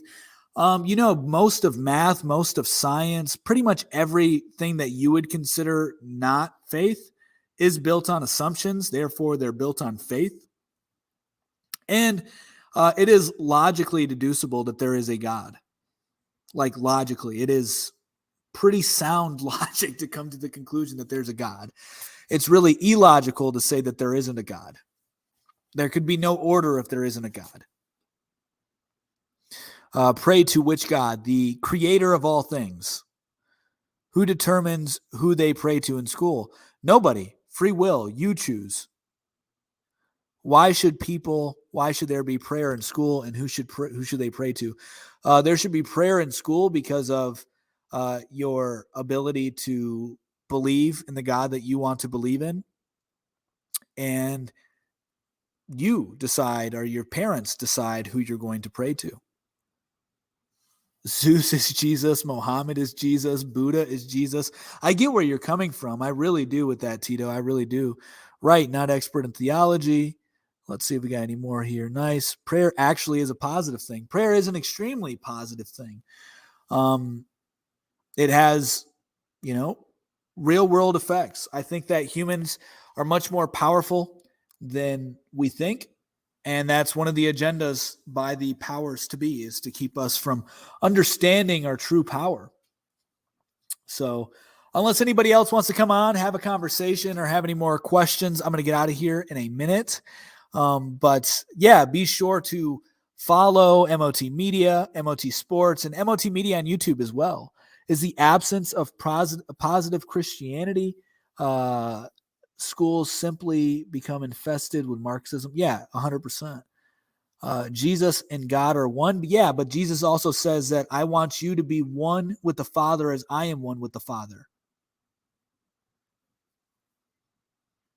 That's also what Jesus says. That was his purpose. That was his purpose, is to show you how to reconnect with God.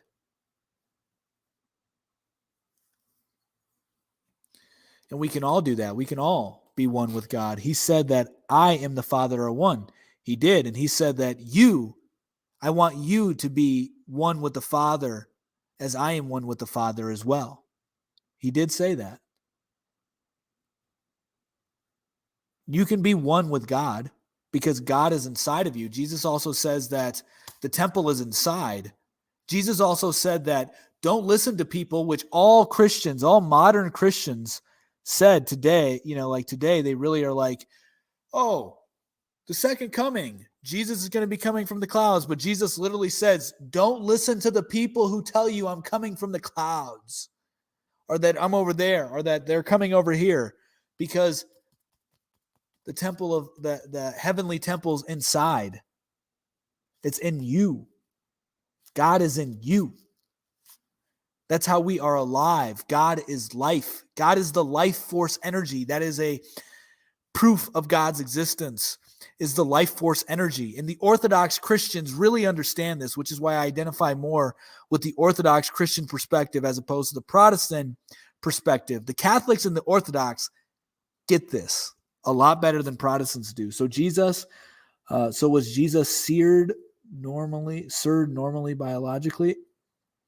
Yeah, he was definitely biological. What if my religion takes away your freedom? Well, then that's a good question. I mean, no, that's a good point. And then you have conflict. There you go. There you go. Which, yeah, Seared as in he had a dad. I think so.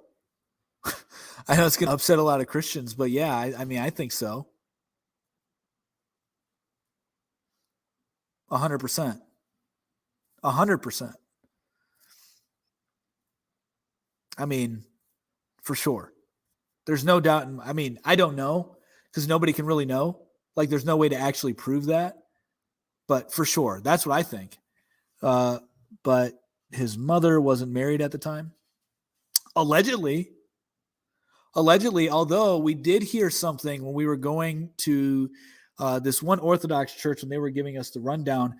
Paige, do you remember exactly how it was explained to us with Joseph and Mary from the Orthodox perspective? Like, weren't they actually married in their perspective?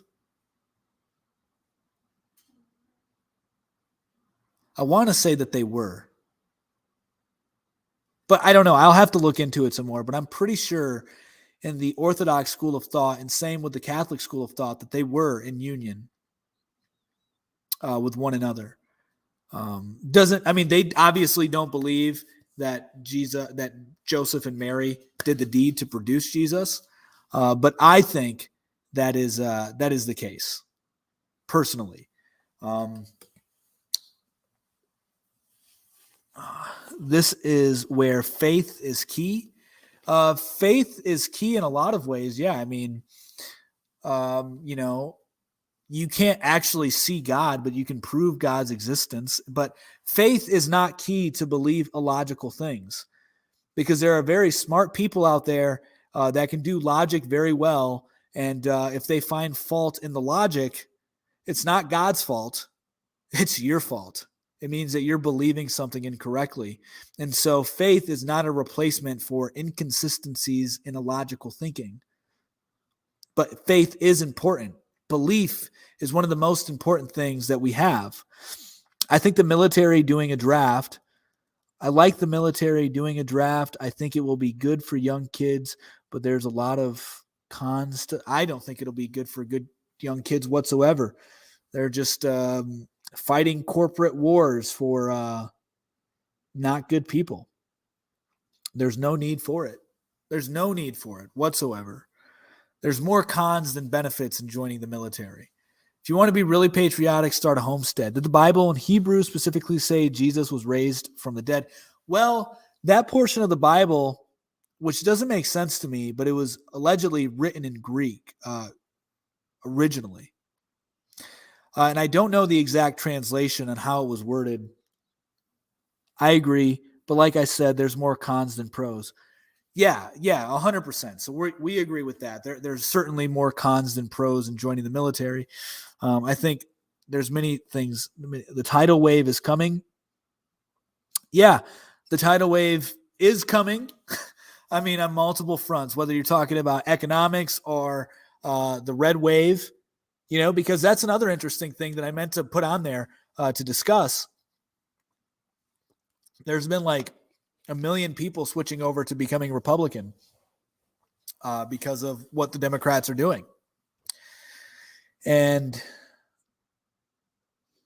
I think that's overall a good thing, but who knows? Yet you are only picking and choosing what parts. Churchian, we got a Churchian up in the house. We got a dogmatic Churchian up in the house. Trust me, I've dealt with many of you. Y'all end up saying, I'm going to hell. That's what y'all do to people like me who are open-minded and view the Bible and Christianity from a totally different perspective that tries to find logical consistencies and who actually think. So, yeah, I get it. You're going to tell me I'm going to go to hell, and you're going to tell me you're going to pray for me. People are angrily sitting online when they could be gardening. 100%. No, I'm asking him questions. All right. Let's let XO fly on. I guess they don't want to come on. Okay, that's cool. No, I'm not saying that at all. Yet, I know. But this is where this is where it goes. This is where it goes, because then we start getting into the nitty gritty, and then it comes out that I'm a blasphemer. I did gardening today, right on the conservative hippie, right on. So we live in an apartment right now. I mean, we used to grow food in our apartment and where we used to rent, actually. And, You can do that. We can do it here. But right now, I go to this farm and I help out. Please don't judge me. I'm not. I'm just making. I am judging. Based on pattern recognition because I know how this goes. I've been down this rodeo many of times. I've dealt with many of individuals. Maybe you're the rare exception, but I've dealt with many individuals who come at me that way or want to discuss this, and then they end up getting offended by certain things that I say. He totally judged you hard, bro. Yeah, right. But yeah, so I help out at this local farm. We get pretty much like 5 gallons of free milk every week. We get some butter, we get some free eggs, just from me, doing some work over there. And I think that's what more people should be doing. Like to the guy who was on earlier talking about joining the military, the best thing to do would be to start your own homestead, to raise your family, to be there for your kids, and be involved in the cultural war. Fresh cow milk is great. Raw cow milk is the best. It's the best. I love it. Fresh farm eggs are the best too. Like, man, that's where it's at. So that's another reason why we stopped gardening, because I learned along the way that vegetables are actually not that great for you. So I stopped gardening. Miss Kenzie, we're going to let Miss Kenzie on. Server errors. Let me see here. I don't know what's going on with my internet. Let me get on data and see if I can let you on. See if that's a little bit better. Sorry, guys. My internet connection's been in and out the past couple of days. It might be where we're at, but I think we have, I don't know. It's just not been the greatest. I'm right next to the Wi-Fi as well. What's going on, Miss Kenzie? Not much. How are you? I'm doing well. Yourself? I'm doing good. Thank you for asking. Good. So what's up? What's on your mind? What do you want to talk about? I wanted to discuss your first point. Okay. Could you expand on it just so I make sure I understand?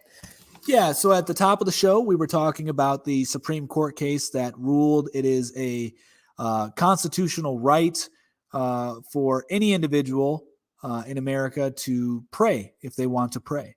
And the case was revolving around this high school coach who lost his job because he went out to the center of the football field and did a prayer, I believe, by himself.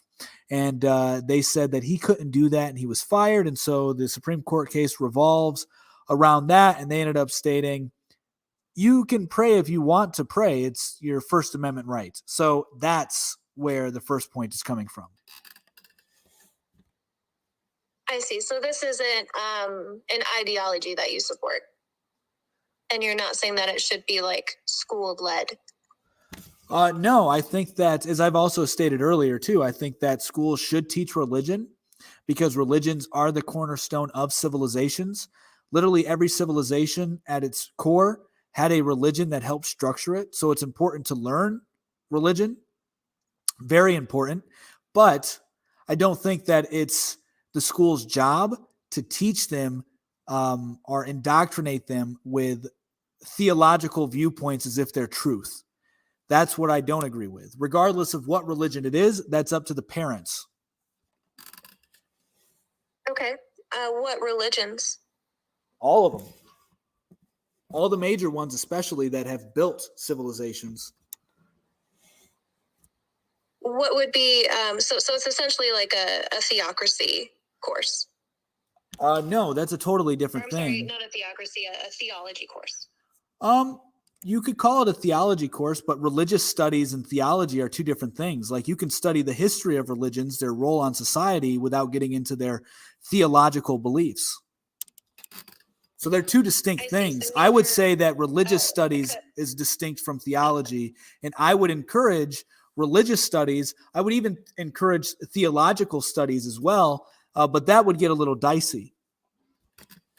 Why would you encourage that? Encourage which one? Either one. I'd like to hear both. Well, I've already stated the religion point because they are literally, if you study any kind of history, I was a history major, all civilizations are built upon a religious belief, a spiritual belief. Therefore, it should be important to know about religions, all religions, especially the main religions. And then theologies, if you wanted to get any little deeper, I don't think that it should be a mandatory course, but they could be an elective course where you can learn different theological viewpoints of these religions and what they actually believed in, and the variety of theologies. Like, for instance, many people think that Christianity is this cookie cutter theological view when it is not. There's multiple theologies in Christianity. So I think that theology should be a elective course, but religious studies should maybe be something taught intertwined with history courses, or even, definitely history courses, because once again, religions make civilizations. I agree with the history take, because obviously we don't want to omit or come up with an inaccurate version of history. But when it comes to theology courses, why would that be important in terms of making it in our public school and funded by taxpayers? Well, once again, it's an elective course. I mean, why are there a bunch of different elective But courses? It would still be funded, correct? Correct. And there's many of things that are fun. Like, sure. I think and so that I'm asking you, what would be the basis of, for somebody that was interested in it, I think that first off, I'm not a fan of public schools. Can you hear me? Can you hear me now? I'm having a hard time hearing you. Can you hear me now? Yes. Awesome. Sorry about that. My connection with the internet is very shoddy at the moment. So, yes. All right. Well, I mean, there's many. I haven't been in school in a long time, but there's many different elective courses in there. So I don't think that there's anything wrong with teaching theology, different kinds of theology, especially for students who may want to go on and become a religious major and or a theology major in college. It'll better prepare them in college. I mean, the public state universities have theology classes, and they're funded by taxpayers as well. So I think that it could be a tool for children who want to be educated. Well, I just said, if you're interested in it, well, then you can get a head start. It's an elective course. So, I mean, if you have an inclination to study religion and theology and you want to go become a religious professor in university, you can then get that, you can get those prerequisites or something in high school. There should be an elective course in terms of like all different theologies? Yes, that's what I've already said. Just the same way with religion. I'm not saying one religion. So there would be an elective class for Buddhism, Hinduism, 100%, Christianity, Catholicism, 100%, Native American. Yep, that's what I'm saying. That's what I've been saying.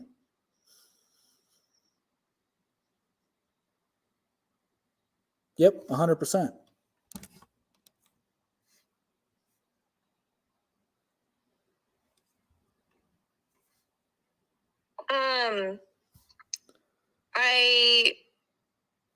I personally do not see why that would be in terms of elected courses.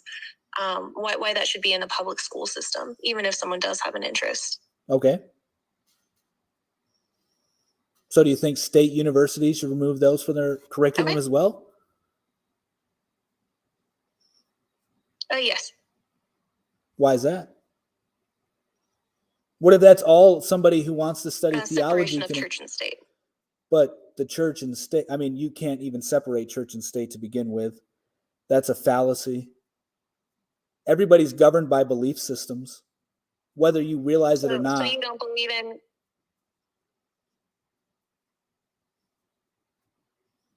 I'm sorry, go ahead. I said, whether you realize it or not, everybody's governed by belief systems on a subconscious level. I mean, you can certainly go to private schools. Yeah, but what I'm saying is that there is no separation of church and state at its fundamental core, because everybody is a spiritual being. And so therefore our belief systems govern our actions, whether we like to believe it or not. And we all believe in something, even if it isn't necessarily on a spiritual level. There is a deification of something in human nature. We deify things naturally. What does that mean? To deify means to make something an idol. So what is atheism? Atheism itself is a religious belief that there is no God, and then you worship the material.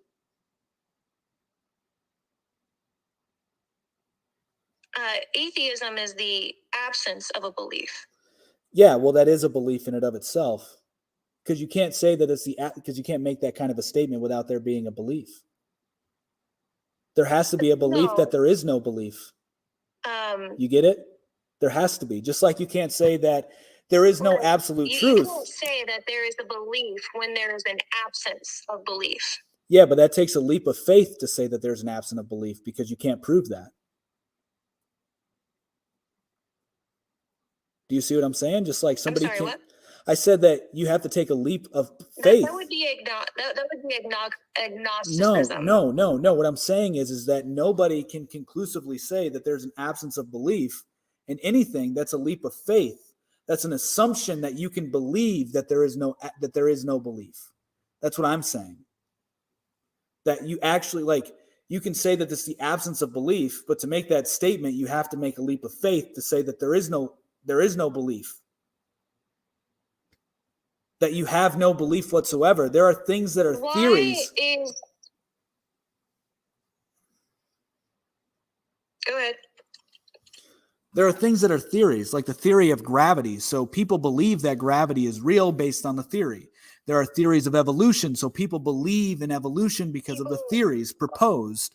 So these are theories and people believe in them. And also the fundamentals of mathematics, the fundamentals of physics, the fundamentals of science are built upon assumptions. So therefore, a lot of the fundamental things that we use to govern our world on a material level, they are built on ideas of interpretations when it comes to objective observation. No, actually, a lot of them are built on assumptions. I'm not making these things up. Like, you really look into it, there's a lot of assumptions that have to be made in these fields to conclude that they're accurate. For instance, gravity, the only way that they're making gravity work right now is through dark energy and dark matter, which they can't even prove. So it's a belief that there is dark matter and there's a belief. Hold on. This is observation. A good portion of what scientists believe is based off observation, collecting data, and then making an assessment, right? So when it comes to being an atheist, atheists are essentially saying that we have not been given enough substantial evidence to say that we believe in this thing existing, right? And regardless of if, they haven't found enough information to fully conclude about things like dark matter, dark energy, whatever, they will still seek those things out, right? But the problem is when people are trying to push or encourage somebody to become religious, you're not presenting facts or enough evidence for them to change their position. Nobody's doing that here. Right. That's not the conversation either. That's not even the conversation. Okay, maybe I'm not hearing properly. Yeah, no. What we're talking about now is I do feel that is the conversation because I do think we're equating science as a type of belief. Science is a belief. Do you know that there's a reproducibility crisis in the scientific field right now, where 2/3 of all studies can't be reproduced? That means they're invalid, yet they're treated as if they're fact. This is a very true statement, which I'm stating, and all scientists are very concerned about this right now because it just shows the lack of actual science taking place. I don't need to believe in science because science is real. You can just look it up. It's called the reproducibility crisis. And 66% of studies can't be reproduced. And they keep finding with the theory of gravity, and somebody said I'm a flat earther in here. No, I'm not making a claim on what the earth is. I'm just pointing out one particular thing, and that is the theory of gravity. There's been a lot of things to suggest that it isn't gravity. There's people who suggest that it's a theory of buoyancy. But who knows, really, because we've never actually seen gravity. We can't prove gravity exists. That's where dark matter comes in. That's where dark energy comes in, because that's the only way that their theory would work. The reason that gravity is a theory, it's because it's not provable. You don't have enough concrete evidence to prove it. Wait, but are you religious? Me? It's because it's not. It's because you can't see it with the naked eye. Are you aware how muscles work? Yes. Are you religious? Are you a religious, host? Yes. Hello. Okay. And so why do you have an issue with why atheists are not willing to accept the belief of or the existence of God if they haven't presented evidence? And then answer that question first. So it doesn't bother me whatsoever. I mean, it's it's your relationship with the creator that is undeniably real, because without order, I mean, where does order come from? Order has to come from something. It can't just come from chaos. That's illogical. So, I mean, on a philosophical level, I won't even argue one specific God. But on a philosophical level, it's very easy to deduce that there is a first mover. Very easy, because without there being a first mover, you have no order in the world. And that first mover would then have to be what some people call God, some people call the universe, some people call many of things. Also, energy can't be created or destroyed. We know this to be true. So energy is infinite. And so in a lot of religions, that energy is God. And so it's the emanator of energy, where we get our life force from, our vitality.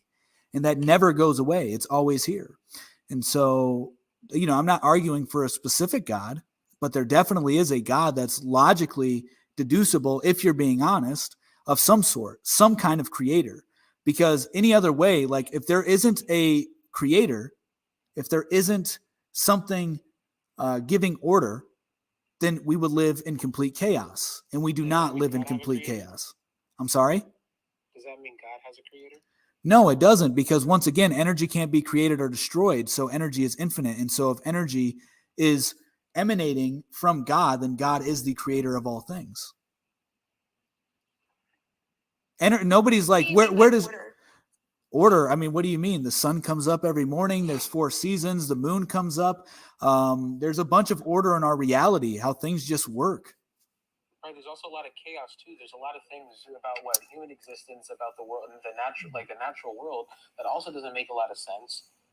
You're gonna. I feel like you're leaning onto this. What? No. What? Provide an example of chaos. Provide an example of chaos. It feels like you're saying intelligent design, and there's a lot of instances that indicate that there is like an architect. Where's your? I've given you examples of order that we see every day. 4 seasons. We don't see that every day. Why do women have risk in pregnancy? What is that? World, nobody said the world was perfect. I never made that claim. I don't know if I would consider women struggling through pregnancy when it's a thing that we need to reproduce and grow our population. Why would be such a difficult process that can often lead to the death of a woman? Do you have a woman that's ever been pregnant in your life, like a woman that you love that you've pregnated? Do I have women in my life that I know? No, I've been pregnant. Awesome, cool. So my wife, she's currently pregnant. She loves being pregnant. She loves it. So that's the argument. I did not enjoy being pregnant. Is because your wife loved it, therefore other women love it too? A lot of women love being pregnant. Yes. What women are you talking? It also comes with a lot. My mother had to do a C-section. Okay, my wife had to do a C-section. Very fun. Yeah, my wife had to do a C-section too.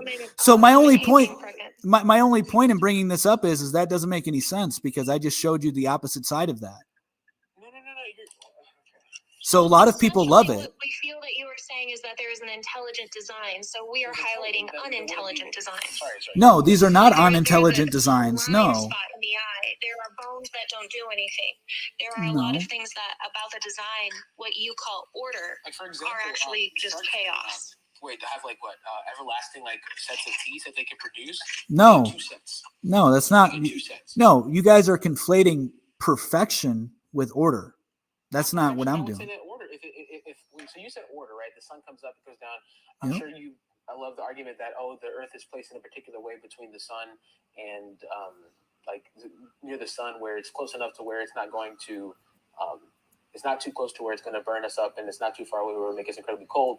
I'm sure there's a lot of things you believe that indicate some intelligent design, but there's so many instances of situations in human life, natural life, that indicates that things are not perfect. Yeah, and so also intelligently designed. And well, I don't agree with that. I think all things that are on this earth are intelligently designed, but even in some religious texts, such as the Abrahamic religions, in Hindu religions will say this as well.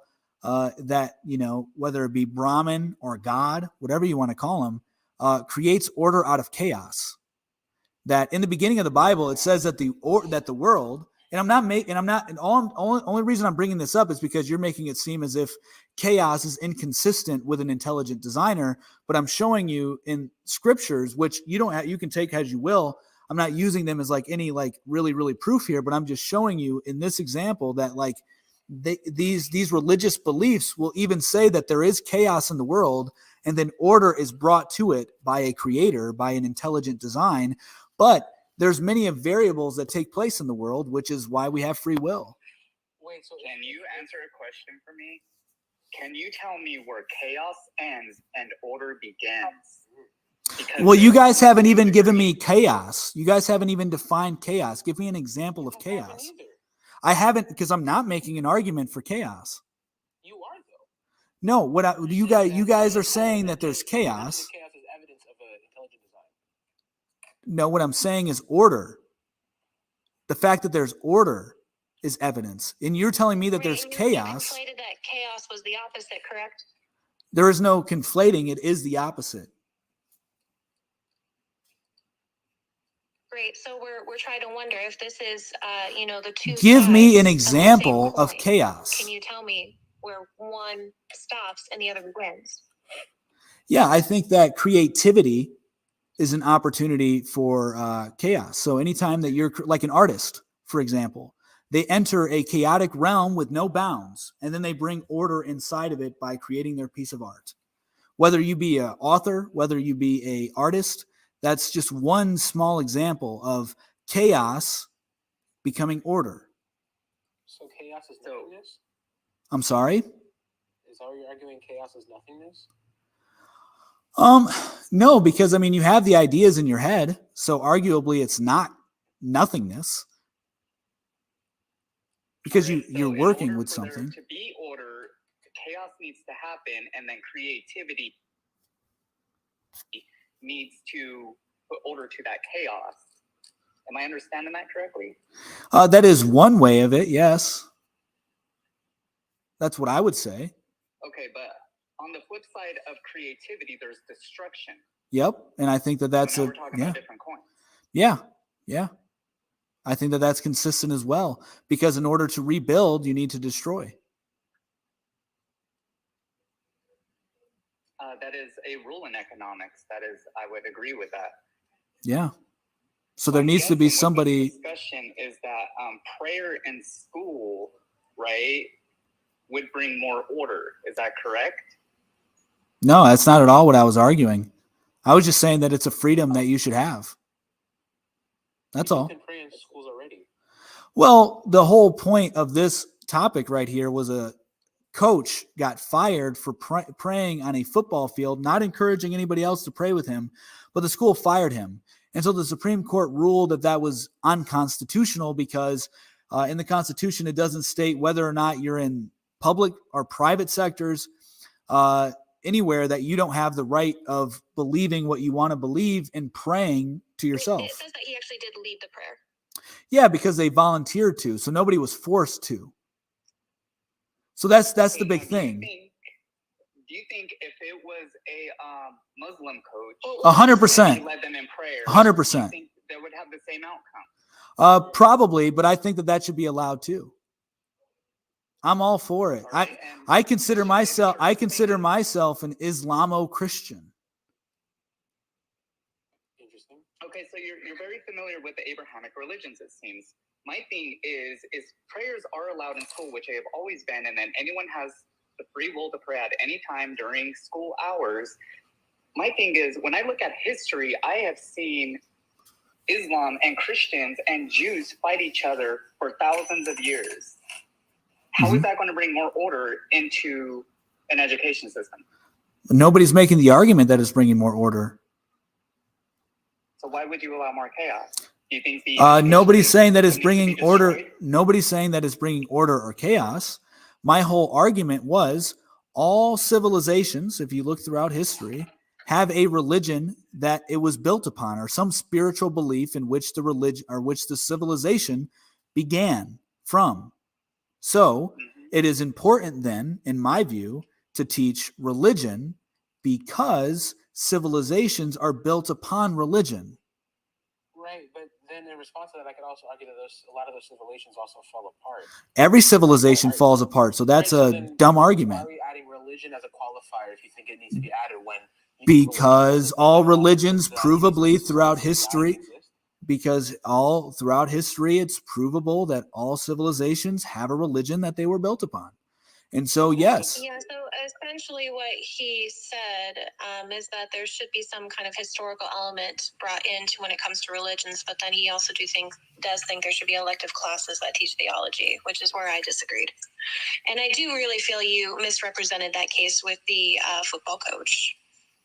That's fine. That should not be fine with you. Okay. I don't care what you think is fine with me or not. I know what I said, and it's fine. Didn't you want to tell the truth about certain things? I did. God asked us to do. That's okay. Yeah, because you originally told me that he went out into the field by himself, and that's not true. He was Okay. actually leading prayer for the football team post-game. Okay. And then you also said he was fired, and that's not true as well. He was actually put on paid leave. And he did violate the policy of the school for encouraging students to engage in prayer.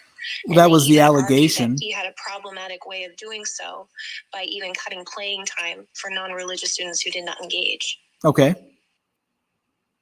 All right. So that is a very different picture than what you painted. Okay. Well, I got some things wrong. It happens. I'm not perfect. I'm not here to lie either. I'll admit when I'm wrong. Well, I mean, if you're going to present something as an argument, I would think you would know just the Okay. basic facts about it. All right. And I mean, that is essentially like what a lot of the court case talked about is the separation of church and state, which I'm concerned that you think that can't occur. No, I don't think that it can naturally. Why is that? Because all humans run off of a belief system.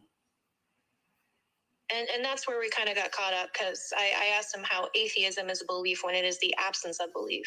But there's a leap of faith into order and chaos. Well, no, well, yeah, because of other questions arose, but there's a leap of faith to say that there's absolutely, like, you have no belief. Like you have to, like, assume that you have no belief. Well, no, they have not been presented enough evidence to believe. Until they're given enough evidence, observations, whatever, to believe, they don't have a belief.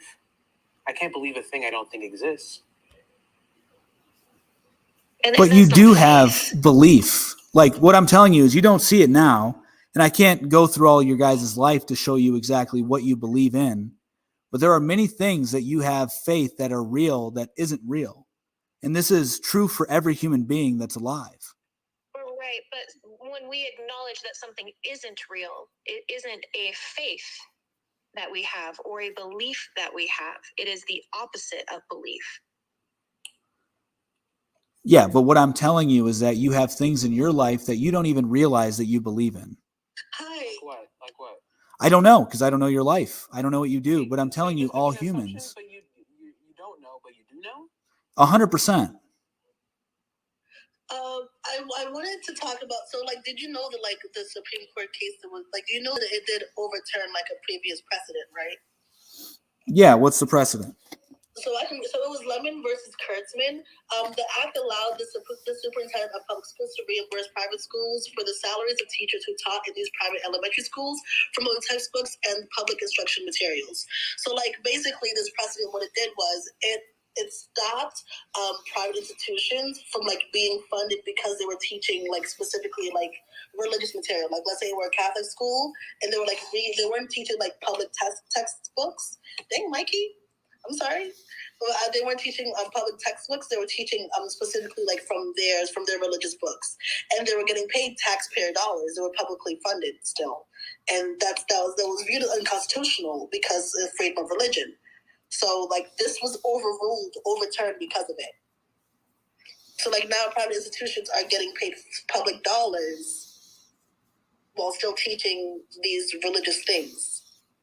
Okay. Do you think that's he doesn't have an issue with that. He actually wants the public school system to have theology courses as No, I'm actually not a fan of the public school system at all.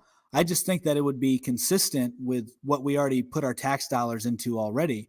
I mean, there's public institutions that have satanic literally after school programs. I don't know if it went through, but there was. What do you mean satanic after school programs? Like literally. He's talking about the satanic temple going to. Yeah. So, I mean, there's that. I don't know if it went through or anything. What are they doing? Wait, what are they doing? Well, they're promoting Satanism as a religion. So the satanic temple is not Satanism. Yeah, they're not promoting. This is insane. A non-deity organization. This is insane. But wait. So can you explain, so what are they doing, at these schools? What are they doing? I don't know. Like I said, I had already admitted that I don't know if it went through or not, but there were proposals to bring it on. Bring up a point, know about it. Maybe if these satanic temples were going into schools, publicly funded and teaching people about the satanic. I never said that they were doing that. I said that they proposed. But let's say they're going there and tutoring children and teaching them how to read. That could still be funded publicly. Does that make sense? Well, I'm not even saying that they did that. I'm saying that there was a proposal to do so. And then the other point. The issue isn't them being funded. The issue is what they're teaching. So why should a school teaching nothing but Islamic teachings be funded by the government? I've never made that argument that just one teacher. That's what this ruling overturned, and that's what you're in support of. I'm in support of the fact that you have the right to practice what religion that you want to practice in America. And I think that Justice Clarence Thomas and Neil Gorsuch basically stated in their opinion that there is no distinction between where the freedom of expression and freedom of religion is drawn between a public servant and a private worker. And so if they voluntarily do so, there should be no repercussions for practicing their belief. He was not practicing his belief, though. He was that encouraging the students to engage as well. Well, and that's being paid by the school, where that goes against the policy. Well, that's the allegation. That's the allegation. What do you mean that is the allegation? That's exactly what I mean, that he encouraged the students to do so. I mean, were we there to know that? Leading prayer. But that doesn't mean that he's okay. So first off, let's just get this correct. So you don't know that he encouraged.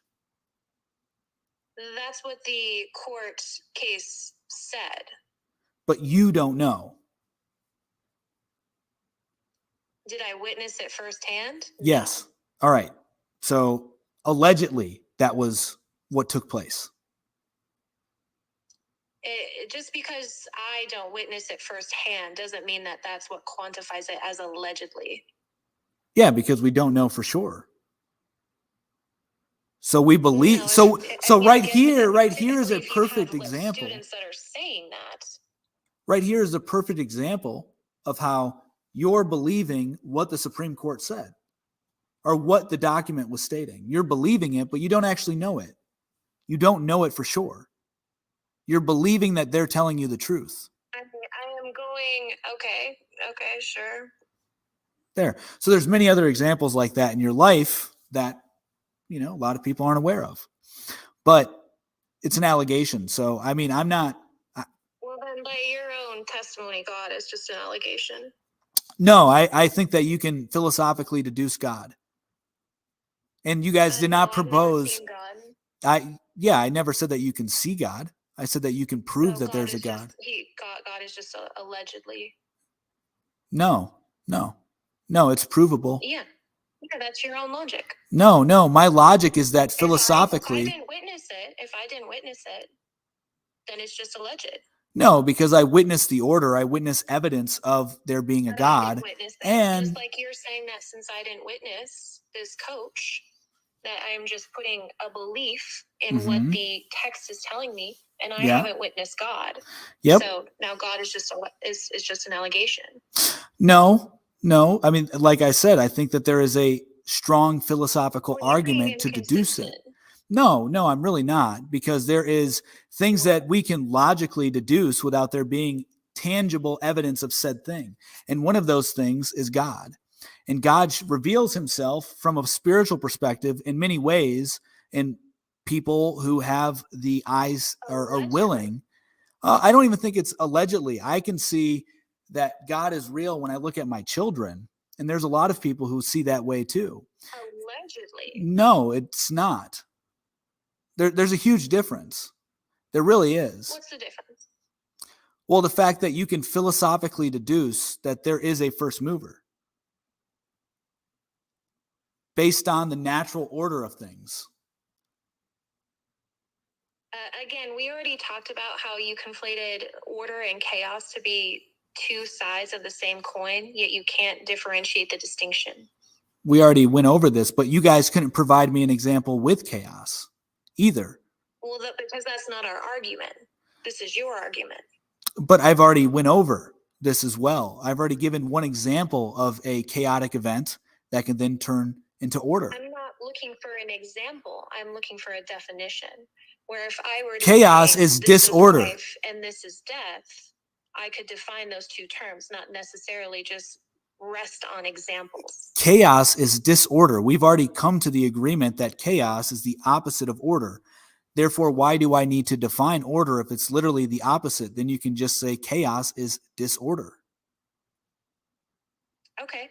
Does chaos exist? Yes. So how does that, if you're saying that order proves God because order exists, but yet chaos exists, wouldn't that disprove God? No, because then where would the order come from? Well, where does the chaos come from? I think the chaos comes from there being a free will in the world. I think that the world is alive in and of itself, that being the earth and people. And so we have a effect on the world as well. And I think that God allows for multiple variables. That's very circular. All right. Circular logic. There's nothing wrong with circular logic. I don't know why people are against circular logic. Circular logic is actually something that people use all the time. Math uses circular logic. I mean, come on. People use that as if it's an argument against this type of logic. There's a purpose for circular logic, and there's nothing wrong with circular logic at all.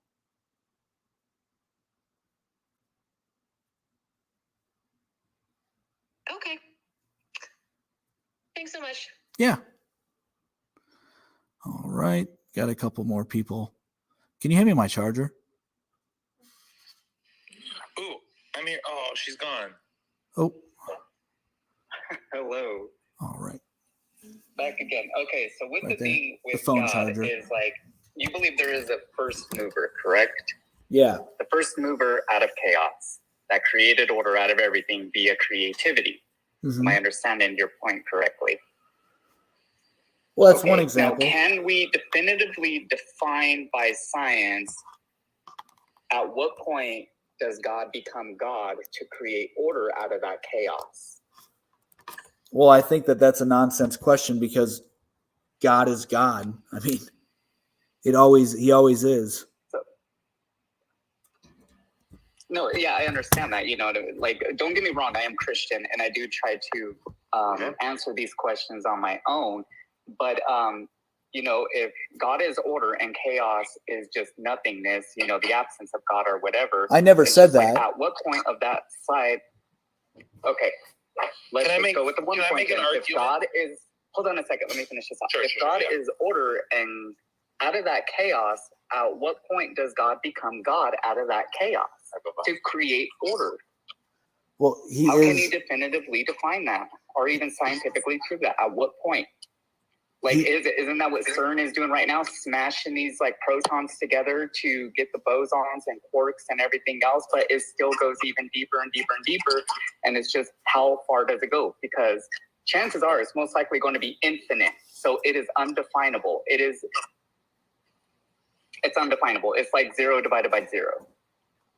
I can make an argument for why order is actually a better naturalistic explanation than a God explanation, because the natural order of the world is necessary for the way that even naturalists experience it, right? Like, you would expect the world to look like it does. You would expect Earth to look like it does if it was based off of adaptation, right? Whereas what would seem supernatural is to have a God of chaos, or a God who can make order happen through chaos, right? So, like, if we could definitively tell that there wasn't gravity, but for some reason we had the effects of gravity on Earth, that would be a supernatural evidence of God. Whereas with gravity and with the way that we've been able to draw out the universe naturally, it's an equivalent to the puddle analogy, right? Like the puddle wakes up in a hole and is like, wow, this hole feels perfect. It was like it's like this hole was made for me. Whereas in reality, the puddle is made of water, and water fits in the holes perfectly. So order is necessary for the natural world. It's not necessary for the supernatural world. You think the supernatural, like God already exists in some supernatural dimension that makes no sense to our world. So why not use that sort of power as evidence for where we are now, right? Like evolution in the naturalistic world required the way the world works right now to look exactly as it is. So any evidence that order is evidence of God is at the very least equal to evidence that evolution and abiogenesis exists without a God. So at best, that is an argument. That's an even argument. So it's null. But I would say it fits better in my argument because our natural world can't do anything other than what it's doing, whereas a supernatural God can literally do anything at any point in time. If that makes sense. Okay. Mm-hmm. Makes sense. But I mean, as far as going to, have prayer in school, I guess the point I'm trying to make with this is like, we're all a bunch of adults on this app who are still trying to define and understand things. And what is this to a child's mind or a developing mind? I remember being in church confused. So what is this to those developing minds and children, where they only know things that are tangible? Things that they see, things that they feel, things that they can touch.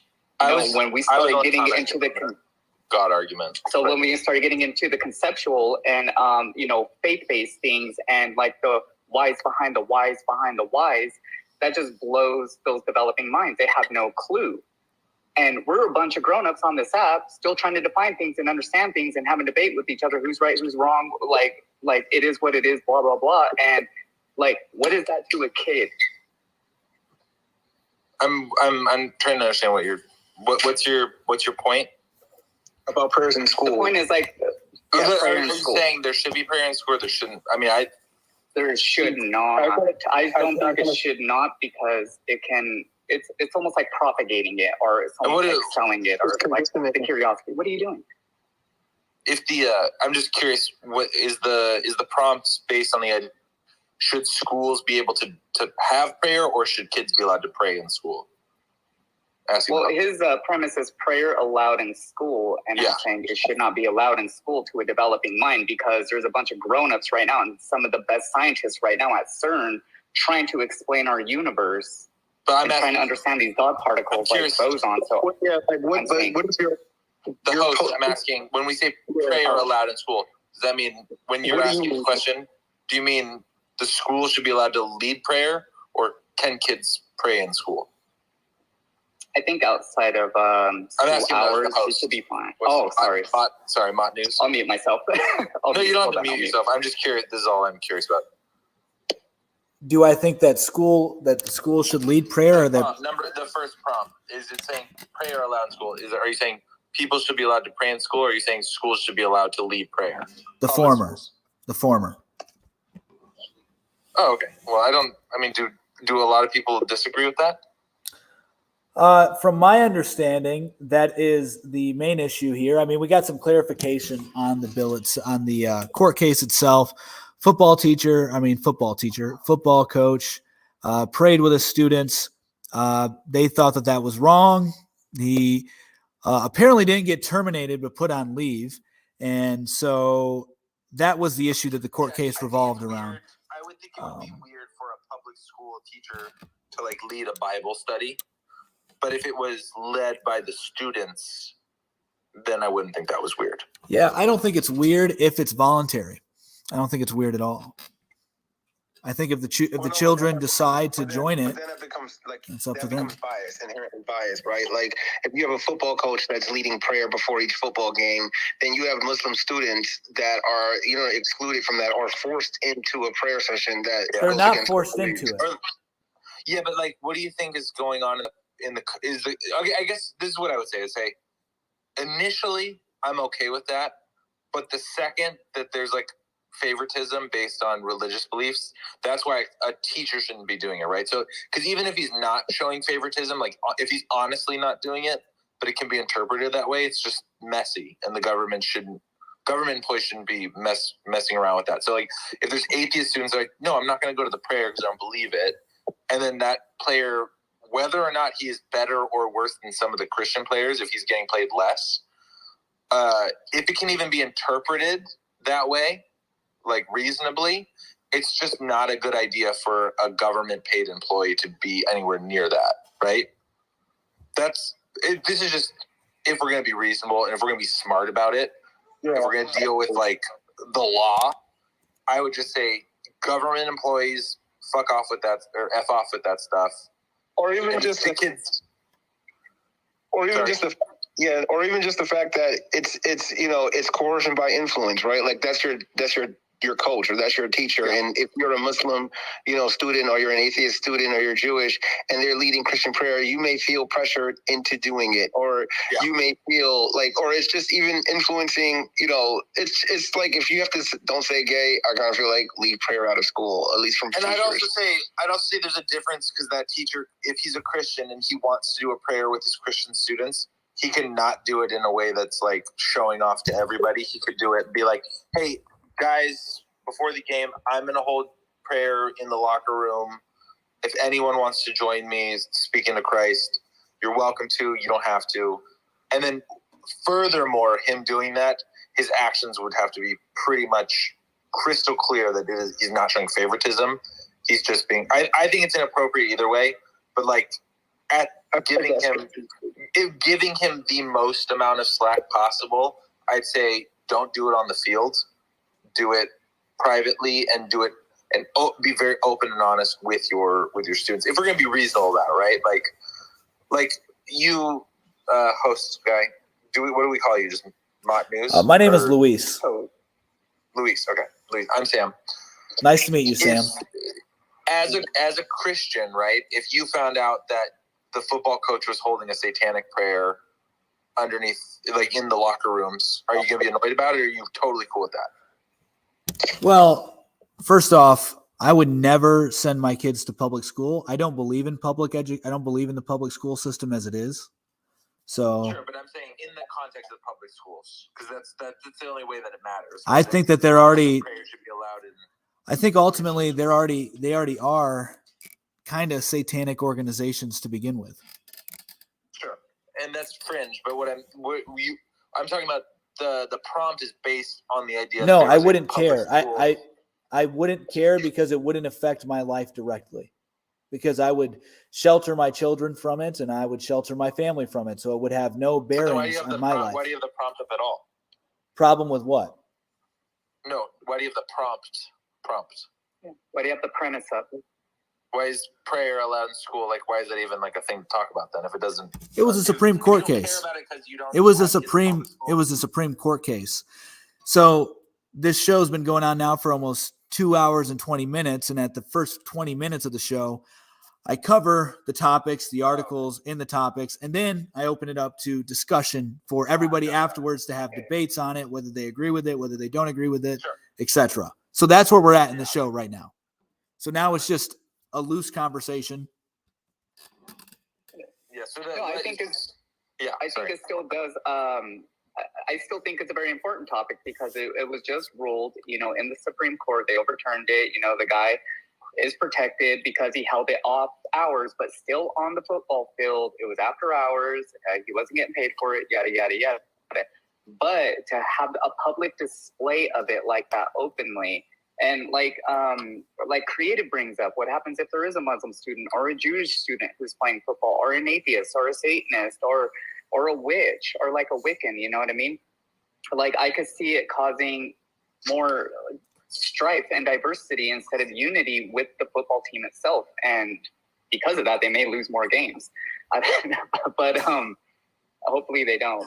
But I just think that, if you're going to pray and you're going to want to introduce prayer into schools, it should be done within religious schools, like Catholic schools or Jesuit schools or temple or things like that. But public schools, are definitely different, and there's millions and millions of kids that attend these public schools. And it's paid for by the taxes of families who are not all of the same religion. Because not everyone could afford to send their kid to a private school or a private Christian school or things like that. So they need to find a baseline in these public schools where they're not a neutral propagating. Yes, where they're not influencing a religion onto these students and causing more strife within their districts. Yeah, I would say that even pushes my opinion more over to the point of it is completely inappropriate for a paid government worker to even to hold prayer at a public school. As far as what I can say right now, I'm not super passionate about this. I think that it would only make sense that way. Unless everyone's cool with every teacher of every belief bringing their shit to school. Well, I do have to add this into this as well. Silverbugs has been bringing up some good points that I have completely neglected to bring up in regards to these conversations, and that is the I don't know how I'm going to be able to word this, but I'll say the grooming of children in public schools, whether it be with the Queen shows that are going on there. I don't know what exactly I can say to trigger the algorithm, or the promotion of the Pride whole movement. Those things, are being funded by our tax dollars as well. And a lot of people would argue that it's healthier. I understand that. Hold on. Wait, let me just say this really quickly. Hold on a second, because I am gay, all right? And I've been in a relationship for 12 years, and I live with my partner. So for me, they're not pushing propaganda. They are teaching about the fact that people like me exist and that we build families. Okay, you that can't we also build a have family, children, and that we pay taxes for those same schools that those kids are being. You literally can't have a child. Hold on, let me just finish. It's like teaching about Black history. It's like teaching about Jewish history. It's like teaching about Native history. You're teaching about the presence of people who are citizens of this civilization. So yeah, I think no. I mean, you literally can't. You can't. Really quick. You literally can't have children though. In your relationship. No, but I literally can. There are many options that we can. In the same way, a straight couple who could not actually, either the husband or the wife are not able to have kids, they have options. So, yes, no, I can have children. I can raise children. Now, just because you don't recognize it, who's to say you're a good father at all? And who's to say the children that you're going to raise up that come from you will actually inherit will inherit decent qualities? Who's to determine that? So, well, hold on. Let me moderate between this real quick. So, what's your name? Millennial Tings. Okay, yeah. So, 100% understand why you're triggered and upset. Let me try and moderate this. No. Let's be straight here. I'm not triggered. I'm just alert. Sorry. No, he does bring up a good point, though. There are many heterosexual couples that cannot have children. There's many heterosexual couples that can't have children. Be it the mother or the father, and there are other options. It makes sense for all this. I 100% agree with you guys. Don't worry. I totally get it. 100% agree. So this is the point that they're trying to make. What did you say your name was again? I'm sorry. Luis. Luis. Okay. So very simple. As a taxpayer, they are allowed their way of life is 100% in this neutral ground that is the public school system, right? It is not a religious belief to be gay or trans. It's not, even though there are, it's not a religious belief to be gay, right? There are just gay people, and they do have lives, and they do pay taxes. In fact, they're in a higher tax bracket on average because they make more money than straight couples on average. So the public schools that they are sending their kids to are allowed to educate on this. Now, I would say that it's not unreasonable right now, to my queer folk above me. It's not unreasonable right now, as there's not enough information on the trans community and how positive or negative, healthy or unhealthy it is for young children to be transitioning, right? Because there's other big decisions we don't let them make. That's not unreasonable to be hesitant towards it with your own child being talked about these things. But well-established sciences and statistics on gay marriages, on gay families artificially inseminating or adopting are pretty clear that like kids are fine and anything is better than the foster care system. So it's silly to even like talk about the gay marriage. Households. Yeah. No, absolutely. Like it's like, I mean, I live in Long Beach, California. All my neighbors are gay and have kids. So like I've seen them and they're all fine. But I think this is the thing is I think it's weird, honestly, like if we're in this hot take, I think it's weird that we conflate trans issues with gay issues, because I think it's very different, only in the sense that being trans is not the same as being gay. Not saying that they aren't persecuted in the same way and they share the same history of abuse and struggle, but we are a community, in other words. So like I don't think they conflate it. I just think that they acknowledge the fact that we are the LGBTQ community, and because I'm just saying, I would say with the same respect to both groups, with this even respect to both groups, I just logistically and rationally wouldn't put them together, because we have got clear differences on how these things work, and we don't have enough science and data on young children. All right. But let me try to find a middle ground, and let's just go with intersex. Let's just say there is a person born with both reproductive organs, right? And they're in a public school system and they're just a child. They don't know which restroom to use.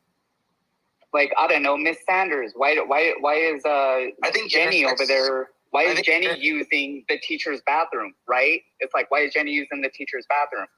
Because Jenny can't go to the male restroom because Jenny has both parts. You know what I mean? So these types of things do need to be talked about in a public school system, because that is real. There are people born with two reproductive organs. So from what I understand, they may not work, but they are born that way.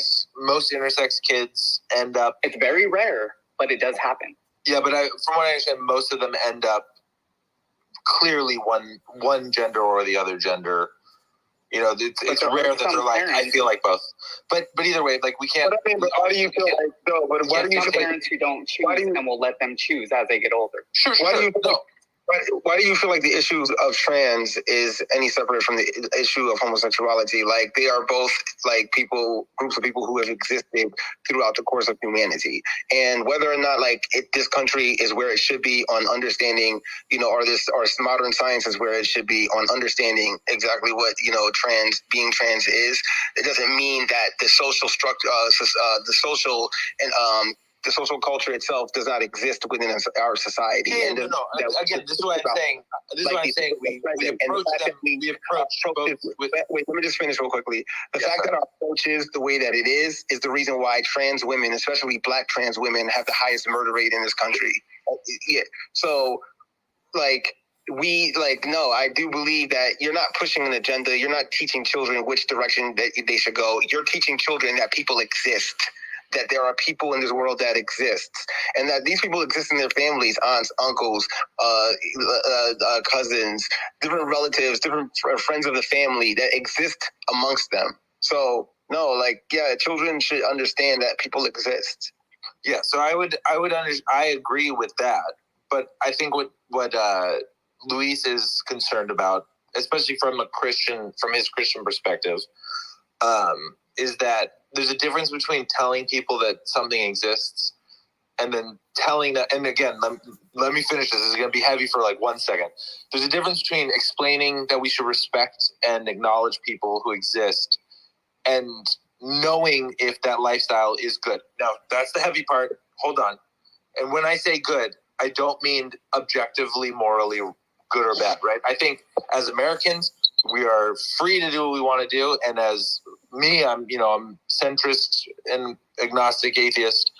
I don't care. And I have plenty of gay friends. Honestly, I don't have any trans friends, but like I don't have a problem with that. But what we do know about homosexuality, right, is like there aren't negative effects relationally, right? Like if they're getting married, they tend to have the same divorce rate as straight people.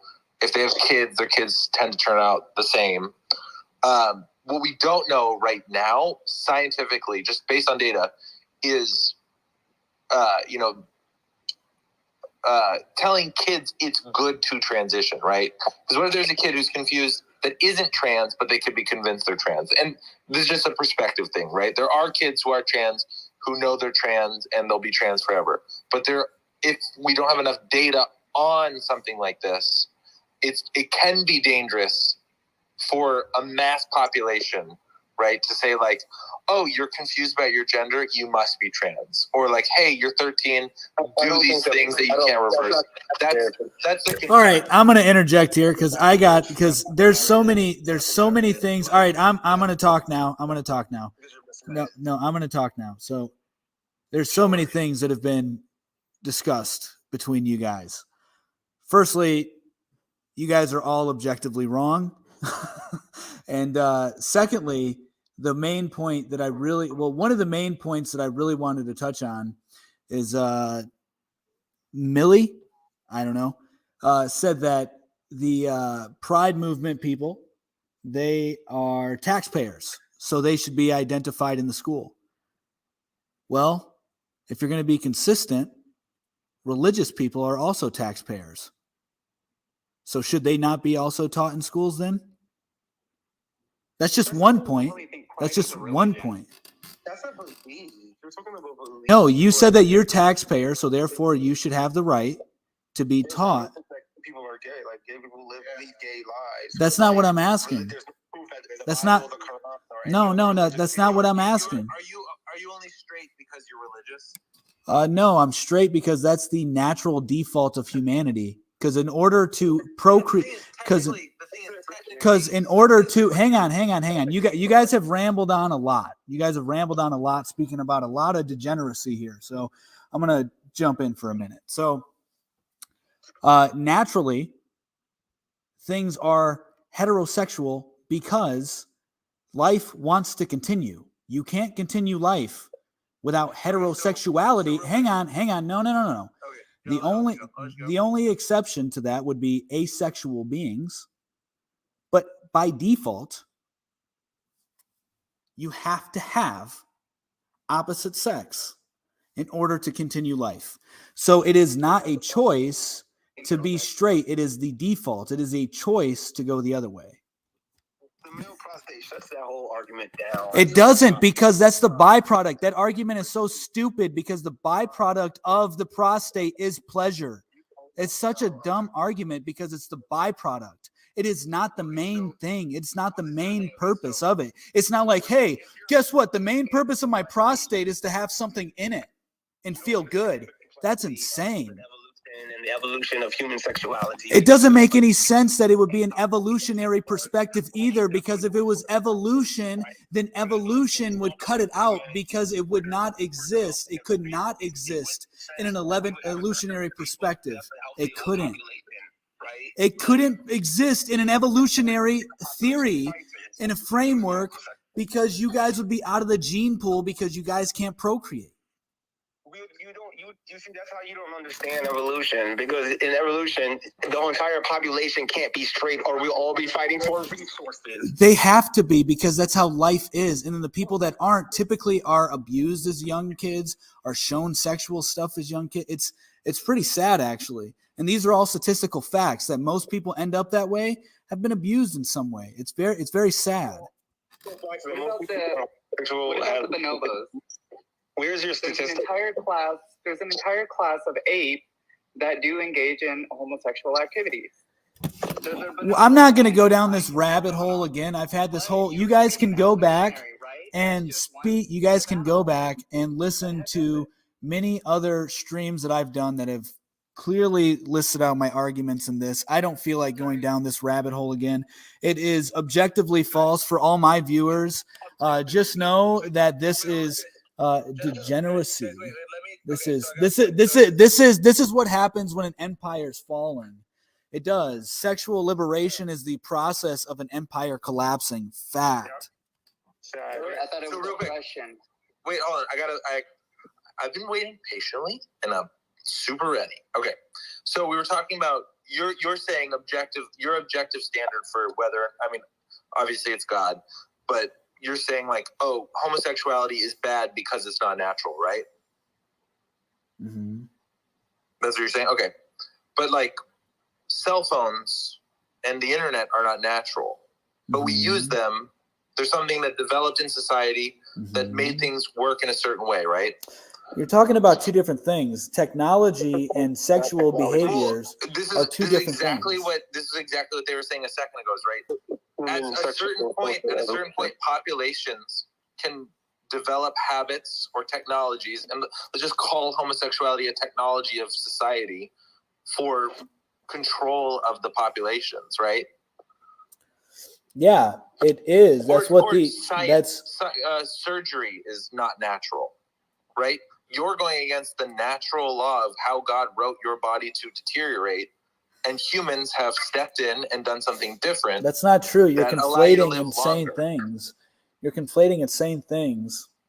Because surgery, different examples of non-natural processes that humans do that go against the natural law of God. So technology is extremely natural. It's a natural process of humanity to create technology. Technology. Where in the Bible does it talk about God? Nobody's making an argument. Well, first off, the ark can be argued as a form of technology. The ark never existed. Well, arguably, I'm not saying that it has, but you asked me to point out to something in the Bible, and I'm telling you that if it's true, then you can argue that the ark is a form of technology. I'm not saying that it's true, so you can't ask me where in the Bible. Hang on, you can't ask me where in the Bible is technology. Then I give you an example, and you're like, "But it isn't real." But I'm telling you, the idea of the boat is a form of technology, regardless if it's real or not. The boat itself is a form of technology that's in the Bible. And guess what happened to those people? You're twisted. You're twisted. No, it's just like what happened to them. I see them as still here. What happened to all the people before the ark, before the technology of the ark? Were there boats before the ark? I don't know. Probably. Yeah, there were boats before the ark. Probably, yeah. So the ark wasn't some new invention. But that's not the point. I don't know why you're bringing that up, because the whole point was point out a proof of technology in the Bible, and I proved that technology was in the Bible. I would even say that belief is a form of technology. I would say that prayer is a form of technology. I would say that rituals are a form of technology. Technology. The ritual of homosexual marriage and the ritual of homosexual intercourse is a technology for humans to. The product is love and affection. It's definitely not love, and it's definitely not affection. It's definitely not love. But it is. It's definitely not. Definitely not. It's not. It just can't be. It literally can't be. It just can't be. But like, what's your argument? Like literally anybody with two eyes to see and that is true with the world knows that it just can't be. 2 eyes to see, and it's true with the world, and I see two gay men falling in love. They can't. Like, okay, it's never once a term of endearment when if somebody has something offensive done to them and they're like, wow, that guy really did something. That guy really. All we need is. I'm telling you right here. There's never a term of endearment. It's never used as a term of endearment. When somebody gets screwed over and they're like, wow, that guy really did what to my what? Nobody ever uses that in a positive way. So what's your evidence that gay love is not love? It can't be. That's a statement. What's your evidence? Well, because the way that you would make love, you would have to put it somewhere that it doesn't belong. Define love. You're just taking the word and applying it to things. Yeah. What is your evidence that gay love is not love? Yes, because if chemicals are released in the brain, the same marriage statistics are the same. Child rearing is the same. I'm telling you that it just isn't. I mean, it's like something that doesn't even need explanation because first off, you're sticking. No. Listen. You are literally, this is literally the whole process of what love making would be between those individuals. I'm going to stick something where it doesn't belong and then, but it's near your prostate, but that's not the point of the prostate to begin with. And then guess what? You're going to come out. It's dirty. It's dirty. It's dirty. And this is why they wear diapers at like 70 years old. It's not love. It's not love. My thing is about And also, I want to add this, that a form of control is using that kind of behavior. In prison, that's a form of control. The government will use that as a form of control. These are all forms of control. They are not love. This overturning of Roe v. Wade is a form of control over women. Let's not go to Roe v. Wade. We don't need to go there. I'm trying to find a baseline on something. So if I can ask all three of you this question. Okay, is it possible to adopt an animal and show this animal unconditional love and just love your little fur baby? Right? Is that natural or is it not? Adopting a dog or a cat over a human being? Well, I can't say that I actually necessarily love my cat. I really enjoy its company. No, some people consider it part of their family. Well, I know, and they're delusional. Some people use them as shepherds. They put them to work as a part of their family. But why would they take an animal over a human being? Yeah, because there's different. Whether that human being is LGBTQIA+. Well, are you going to let me answer your question? Why would they still take an animal? Yeah, very easy, because the animal has a specific purpose that it can be used for. I like my question. Yeah. How do you because you didn't give an answer. You just said because it's self-evident. There's some things that are just very self-evident. You know 300,000 children in foster care, and no one wants to adopt you. No, that's false. That's false. I know people personally that are on waiting lists to adopt children. They're good families that are having a difficult time adopting children. Type of child. That's why they're on the waiting list. There are hundreds of thousands of BIPOC kids that are in foster cares right now, wishing that they could be adopted. Yeah. Well, then encourage your community to adopt. No, it's not about that because our community has been cursed to poverty. It's about the fact that that's a lie. Yeah, exactly. No, but you make excuses though, right? Like you make excuses because you're sitting there and you're talking about an issue that doesn't represent this entire country, and your excuse is that we have to pull ourselves up. But you call yourself an American, but you're an anti-American because you don't believe in supporting your own country. You're countrymen, right? Because at the end of the day, our ancestors built the wealth of this nation for free while you sat there and free. Dude, I'm Puerto Rican. Who are you talking? Dude, I'm Puerto Rican. Dude, welfare from the black community since the dawn of this country. You people, dude, I'm Puerto Rican. My people were over there getting sterilized by the United States government. The GI Bill, the Great Expansion, all the land that they gave settlers just for coming over. This is hilarious. Like, get out of here! You wouldn't even know your history. You're American. This is clearly not. I never claimed to be a patriot, and it's very awesome that you have a strong victim mindset. Wait, hold on.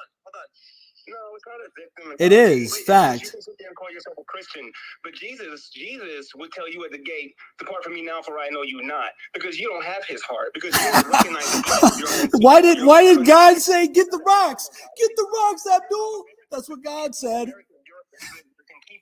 You're against the American people. It's not a victim mentality. You have no problem. Listen, this country has no problem with doling out checks to when we hit above a certain unemployment rate. We have no problem with rolling over and taking care of people. But you have a problem with recognizing poverty issues. This country has no problem with. We're talking about something totally different, man.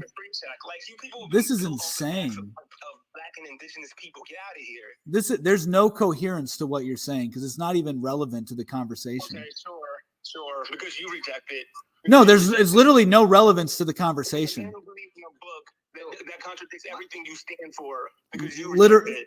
No, the Bible. You know what? The Old Testament is like, hey, you want to talk about the Bible? I believe in the Old Testament. I believe in the New Testament. The Old Testament's like, yo, Abdul.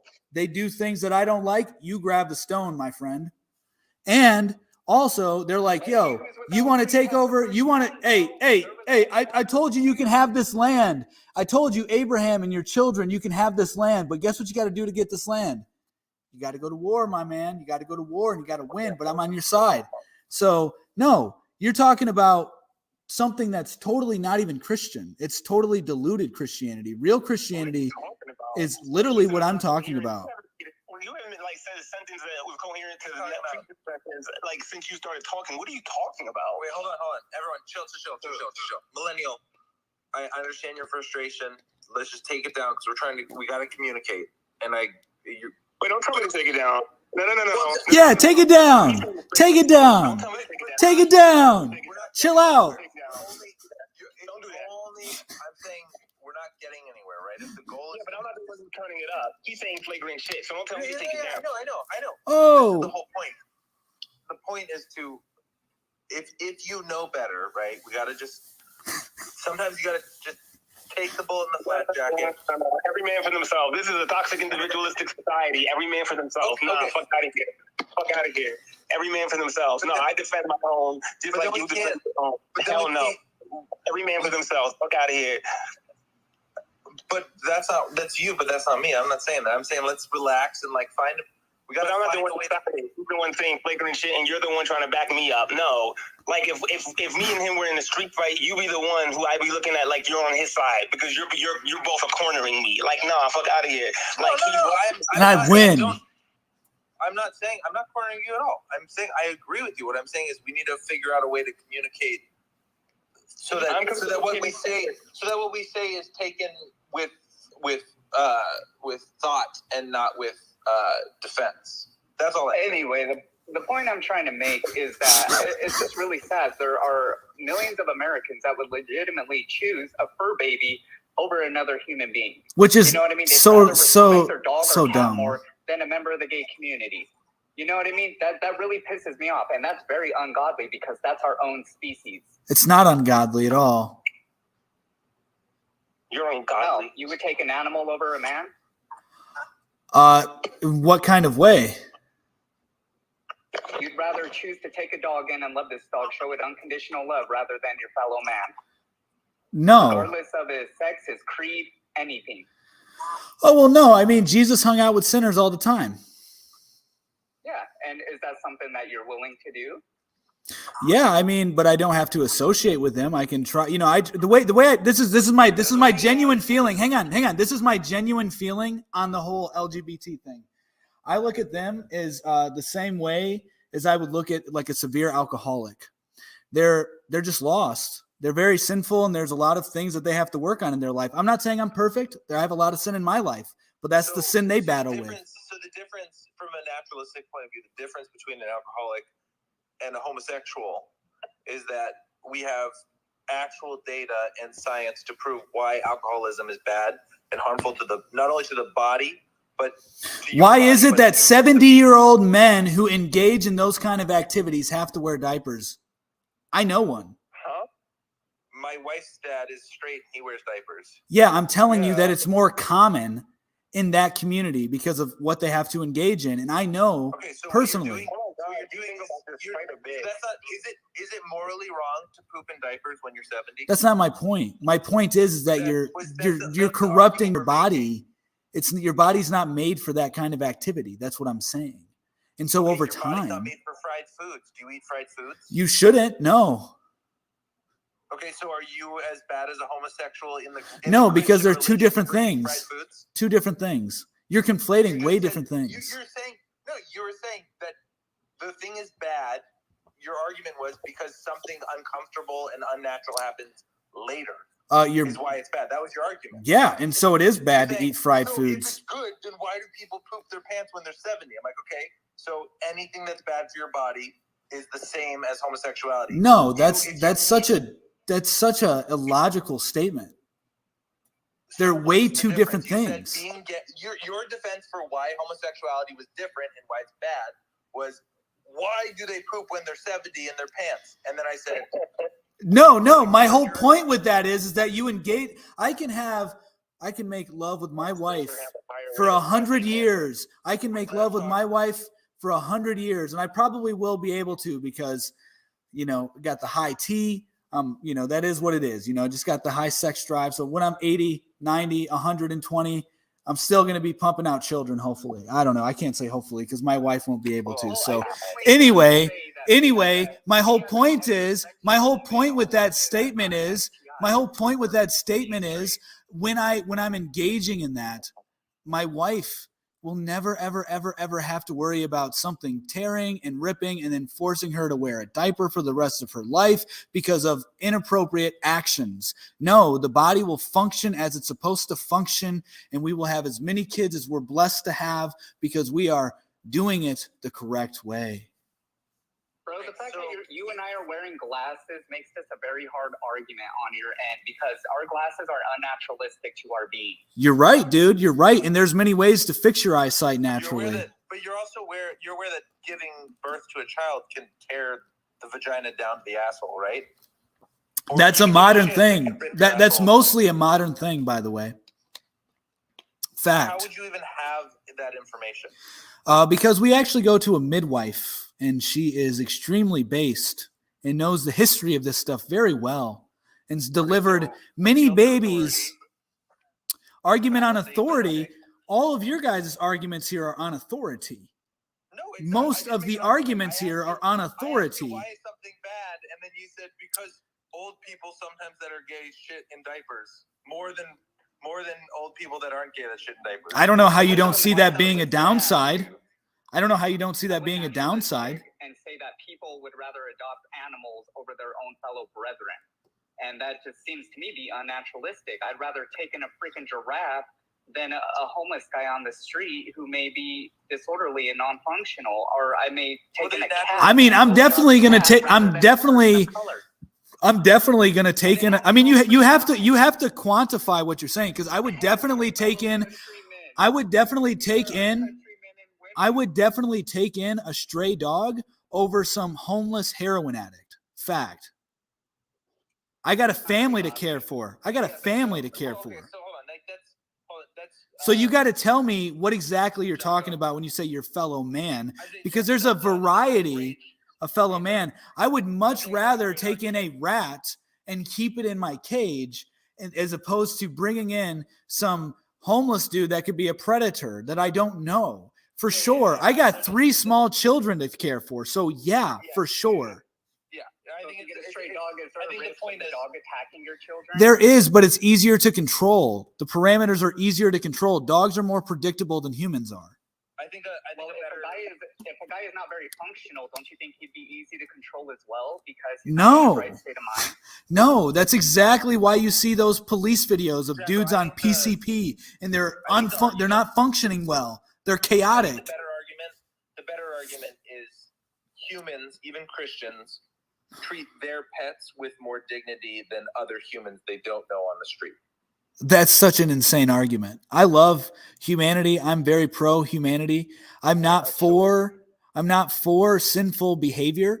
I'm not saying that it is on a spiritual realm, on a spiritual level. I love all humans on a spiritual level, but I don't have to support what they do. I don't have to. I would assume that like if someone was like gun to their head. Yeah. I'm gonna kill your dog, or I'm gonna kill this, transgender homeless crackhead.